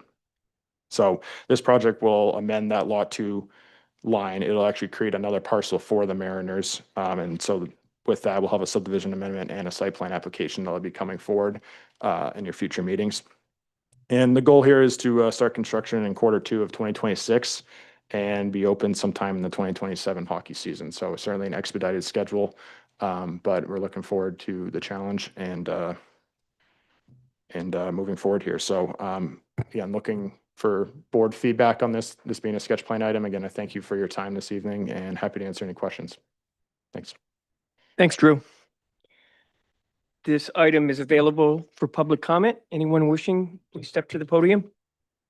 Please state your name and address. I'm still awake. Arlene Higgins, 119 Holmes Road. I don't know if I should bring this subject up, but I'm concerned about the traffic. After what I've heard tonight, I will talk about it. I think there's a lot of questions here. Is this truly a training facility, or is it, we're talking about games in the future, bringing in more traffic, more people in the area? The other thing, where do you see all the cars coming from? Is that going to be on Payne Road? That's already congested. What's the impact as far as this? This is the time for you to make comments and not direct questions directly to the applicant. We should be looking on the impact of traffic on Payne Road. That's one thing. Number of games, how many games are they gonna have a year? What's gonna be the total of people that are gonna be there? Access, Payne Road, Turnpike, Route 1.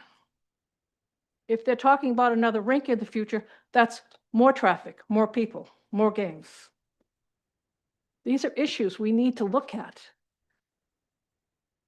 And I'm upset about what's happened to Scarborough. I'm not the only one that feels that way. I've sat through this whole meeting tonight, waiting for my chance to tell you. There's a lot of things that need to be figured out with this whole project. I don't think we have enough information about what's going to happen. Thank you. Thank you. Anyone else?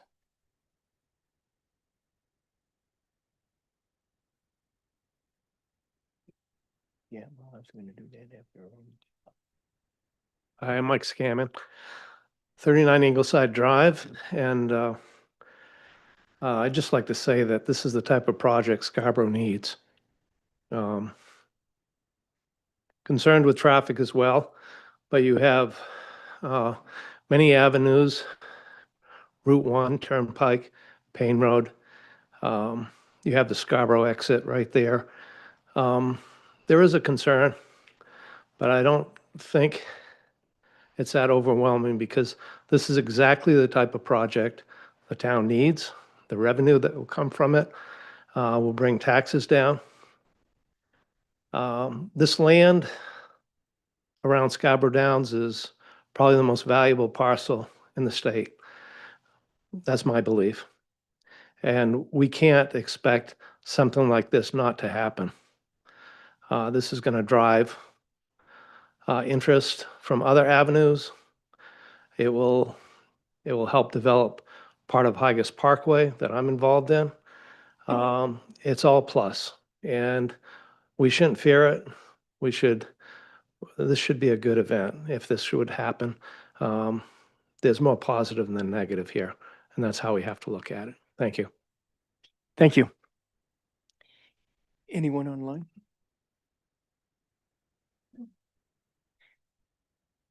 I'm going to close public comment and just make one quick comment, and I appreciate your comments and your passion. But I also agree with you. We have a lot of questions that need to be answered, and this is part of the process. Coming to us with a sketch plan actually just is the surface of what's going to happen in future stages. So the answers to many of your questions will be part of what these folks have to demonstrate to us, and we become satisfied that they're meeting the rules and the regulations and the ordinances. So you added to the question list. Keep involved in the process, and I hope you get the answers because I know I want those answers too. Okay? So public comment is closed, and I'm going to turn this over to the board, and I'm going to go last this time. And I'm going to put William on the hot seat. Is he still here? I am still here. Now I have to come up with all the ideas myself. I know, This they is got the terrible. screen covering you. You want to take it? I'll take it. Yeah, I think I really want to echo, Rick, your comments and just appreciate the passion. This is a process, and I'm a fellow Holmes resident, Holmes Road resident, and I want to make sure that we're going by this all the ways we should. I think the questions I have is there is a large warehouse across the way that's good for shopping, and this is another place for people to play some sport, and that's great. And I want to make sure I see a lot of nice tree-looking bush items on this plan. I'm excited in the future to make sure that this doesn't just look like an area that's full of large warehouses for people to go on the weekends. And so as we think about the aesthetic and that we are meeting the aesthetic of the Downs, that the Downs is something we are proud of, both in terms of the economic development it can provide for us in Scarborough. And I appreciated that comment from the public as well. But it is also a visually beautiful place that we are proud to show off to visitors, both inside the buildings and outside the buildings. So I think there's a lot of good questions here, and I look forward to seeing more and more detail as we go forward, including about traffic. Thank you. Thanks, William. Anyone else? Next? James, go ahead. I'll let others speak to the parking as this gets developed further, but one thing I want to make sure that you guys keep in mind as you're developing the drawings here with, and I'm going to go along the path of lighting control and lighting pollution at night, but the IECC 2021 that Maine adopted this past April also includes provisions for making sure that your parking lot lighting is dimmed by 50% during non-working hours of the night. Same thing with building lighting as well. And I want to make sure that we have something that's robust here that is not just, that is contributing as little as possible to overall nighttime lighting pollution that's here. And I think that's a really reasonable, logical ask to make sure that when the facility is not being operated in the middle of the night during off hours, that the lights are turned off. And that's where I'll start with, and we'll continue on as we go. Thanks, James. Go ahead, Roger. I want to talk to you about the parking, but first I just want to comment about the front lot setbacks. I don't have a problem with the way this is designed versus what's currently in the rest of the innovation district, because I think this is sort of separated from that district. And so I'm not too concerned with that. I don't know, would that require a waiver to change that? I'll have to look at it more closely. I'm honestly not sure Okay, how it's written that you can waive it or not. okay. Excuse me, I've got a lifesaver in my mouth. Same. Yeah. On the parking, first of all, I think this is a great location for this. And I do agree with you. We got traffic problems in this town, okay? The trouble is we can't build more roads. And when we try and widen the roads, sometimes the taxpayers don't want to pay for the widening of the road, okay? So, but I do think something's gonna have to be done with Payne Road, at least from, Gorham Road down to the exit. It's going, and I actually talked to a town engineer last week about the bridge, which is a choke point, So, I'm not gonna say she's gonna take care of it because I don't. Here. She's not here, right? But on the parking, and maybe this is a question more for you, I don't know. When you guys, now, as I understand it, the Mariners is gonna be primarily a practice facility. So you're not really gonna have games there, the Mariners, okay? Unless you, and even if you had exhibition games before your season started, those would probably still be at cross arena, right? Not necessarily. I guess the preseason games could happen at this arena. Again, I think the important part is there's a maximum capacity of the arena, whether it's a hockey tournament with high school or it's a preseason game, there'd be a maximum occupancy. Okay, I guess I'm more concerned with, opening it up to the community. I think it's a great idea to do that, open it up to the schools and the communities in the area. Have you talked to any of the organizations that say run the school hockey programs to see how they do it? Because I know in some of the sports, they have these round robin type tournaments. And when they have round robin type tournaments, they have a lot of people there. It's not just a game and then everybody leaves, and then some people stay and they continue to stay in there, And I just wonder how you're gonna deal with that. I mean, that's the primary concern that I have regarding the spaces. I'm hoping you're gonna have enough spaces.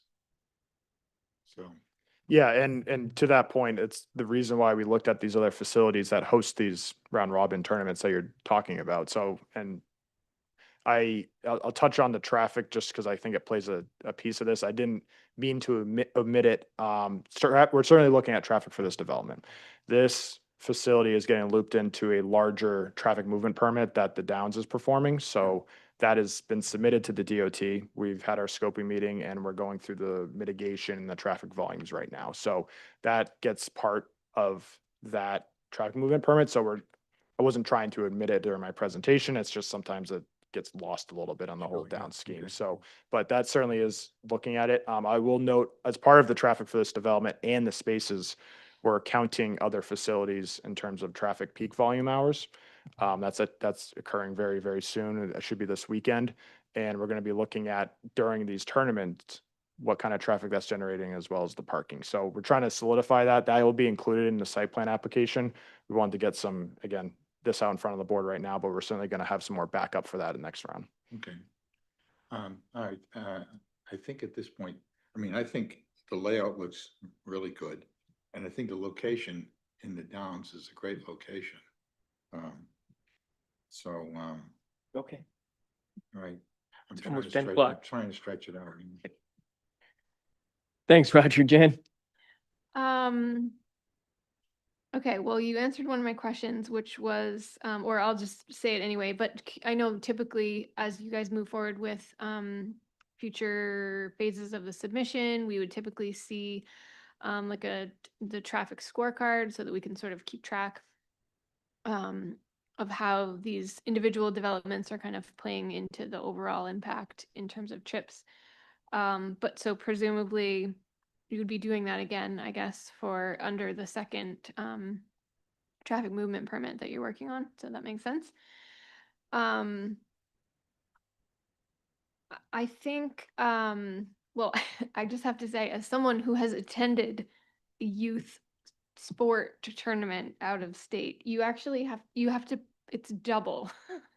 And no one advocates for like, I'm not going to advocate for more parking than I think we need, but it's double because what happens is you have one game that ends and the next game starts right after it, and you have to show up, like the spaces are all full when you have to show up ahead of time for the next event. So Plus his grandparents, sure. and then you got grandparents that come. Yeah, I don't know. Anyway, that's a detail that I'm confident, I'm hopeful we can work out without just like a massive sea of parking. So I think I think there's a lot of opportunity with a project like this. This was really exciting to see this come forward. I as Dan mentioned, we've tried this a couple times actually, and it's been hard to have it come to fruition. But on the one hand, I think there are a lot of people in this community that are and will be very excited about this type of facility. And there are a lot of other people, and sometimes the same people, who are going to have a lot of the same concerns that you heard tonight about traffic and parking. And the tricky thing with this site and parking is, and this sort of leads to my next question, which is appreciate the the studying of similar sites, because that's the only way that we have to sort of verify any of these rates that you're talking to us about. But in the event that something like this needs additional parking, or people need to park somewhere else, I think it's really important that you continue to show us how this is connected to other places. So whether this site relies on, you're showing, I can't read the lot number because it's tiny, but there's another parcel in the corner here, lot 55, 1 acre lot, definitely walkable to this one.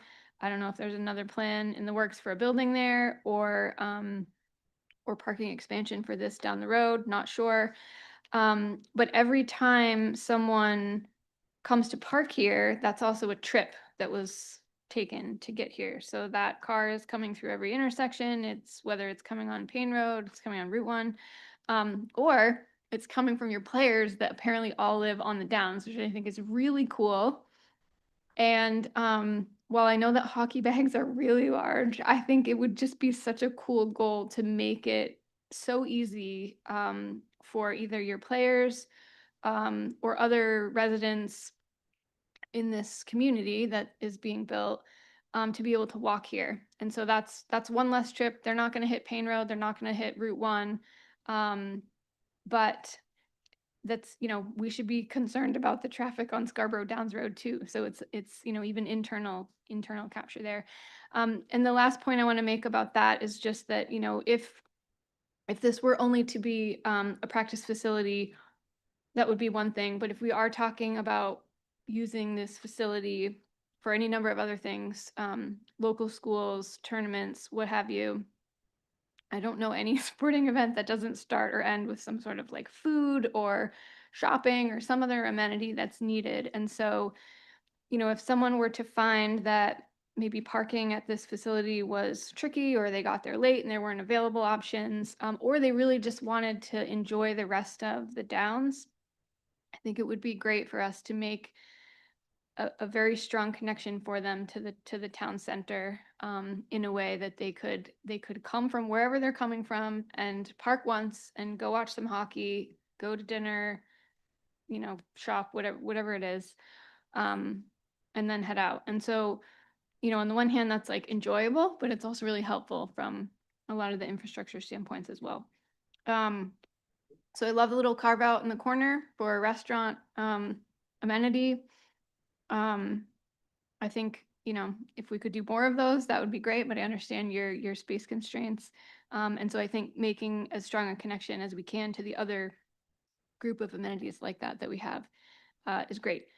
Last point, just you did show sort of a future option for an expansion to this building. And so I would just be curious if, as part of that, you could also help us understand what the parking situation might be to support that. So, you know, if you're already sort of like in the middle of your comfortable range in terms of parking rate for the one rink, just curious what that might do to the site in terms of a parking need for if the building were expanded, and happy to look forward to that in future submissions. Yeah, and just touching on that, we did replace the parking kind of offset to the east of the building quite a bit, but Hmm. at the same time, the thought process is we'd understand the current demand parking when that second rink happens and be able to right size it rather than looking at other facilities. So it's kind of Sure. a Makes sense. double-edged sword, but yeah, certainly understand that comment. That's all I have. What's that, Jim? Thank you. I'll try to be brief because I'm tired. I'm gonna first put my Rachel hat on though, because I feel like this is a point that she will be making, and I just want to get you guys into the groove here. The idea of this being a front lot. Our vision was to have more of the building facing the road and less parking at the road. And it was interesting to see how your proposed second rink would go, where you're actually moving it closer to the road. And I'm wondering, with some tweaking, could this building have less parking right off of Innovation Way and disperse it elsewhere and get this building closer? Because I assume everything that's going on in the Downs looks great. So I'm expecting this building to look great too. And you're going to want to see it. And you don't want to see it through a bunch of cars. And I know the access point, but I got to think that there's a way that we could get this building to get closer to Innovation Way. And that's kind of what our vision has been, and would like you to explore that. Because I think it can be done in this lot and still have, I kind of get the entrance and the circle in the middle there. That's the focal point of everybody coming in. But there's also places that you can do player entrances, and they have those in other types of buildings. So I would ask that you take a look at that. And then I just have a couple of questions because, you know, power is not unlimited.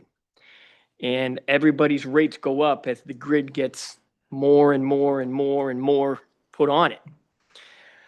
What kind of, I'd like some information on the ice making system, whether it's ammonia or CO2 or, God forbid, you use natural gas. And will there be opportunities now, for instance, a CO2 system? You could do heat recovery, and then you could, these are very difficult, and nanatoriums and ice arenas are very, very challenging when it comes to HVAC. And they're very, very energy intensive. And one of our goals in Scarborough is to have the least impact on you know, the systems that we have, the environment, and those and so forth. So I'd like a little information as to what type of system is going to go in and how it might be able to be used in heating the spectator area without having to buy extra HVAC stuff and throwing them on the roof, and save the top of that roof for more solar.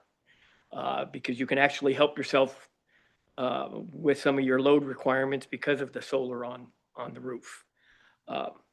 Those are my two big items, and that second one I took my Rachel hat off on. But I'm super, super excited a project like this has come to us.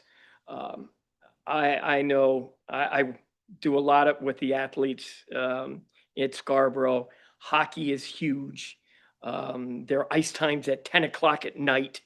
And, it's just, it is such a needed facility here in Southern Maine. And I know the town of Scarborough is going to have immense benefit because of this. And knowing that it's going in the Downs, I have faith that it will be done right. So don't make my heart break. With that, anybody else have anything else? Then do I you had have one any more questions just for us, Drew? I just had one more question around traffic, and just for the next is thinking about how, where, and I guess how you would facilitate school buses and the location of off-site parking for school buses on, say, your busiest scenario for round robins. And I have a similar experience to Jennifer of you. It is packed, and so are they going to the park and ride? What's the plan for them? And how are you going to accomplish that with full capacity? So just appreciate this, and thanks for that last little indulgence there, Mr. Chair. No problem. I know what they'll do with the school buses. They'll take up 12 parking spots. But We actually you won't did have have, bus- won't have 800 people going there when this high school is practicing. We actually do have bus parking shown on there. It's on the right-hand side by the ring road. There's 2 spaces there right now. They're long 40-foot spaces. So we did try to think of that. No, By golly, they are there. I They are understand there. That's thank you. Thinking. Yeah, I understand the board's comments though, and again, I've got traffic, we've got building siting and how that's getting and engaging with the road as well as parking space. So and then the energy comment certainly. So And there's some schools that have EV school buses now, and there's a opportunity to do some dual chargers and take care of that aspect too. that's a good idea with that located there. So we'll take a look at all that and But after you get the building closer to the road.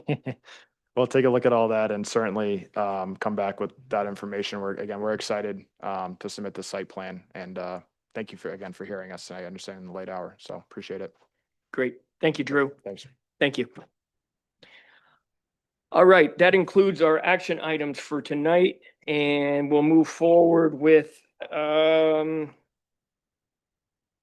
minor development reviews. So last time I mentioned we had a minor site plan at 246 US Route 1, the Harbor Fish, Rosemont Market, the parking. So we denied that as a staff submittal. We didn't feel comfortable making the changes to the front of the entryway.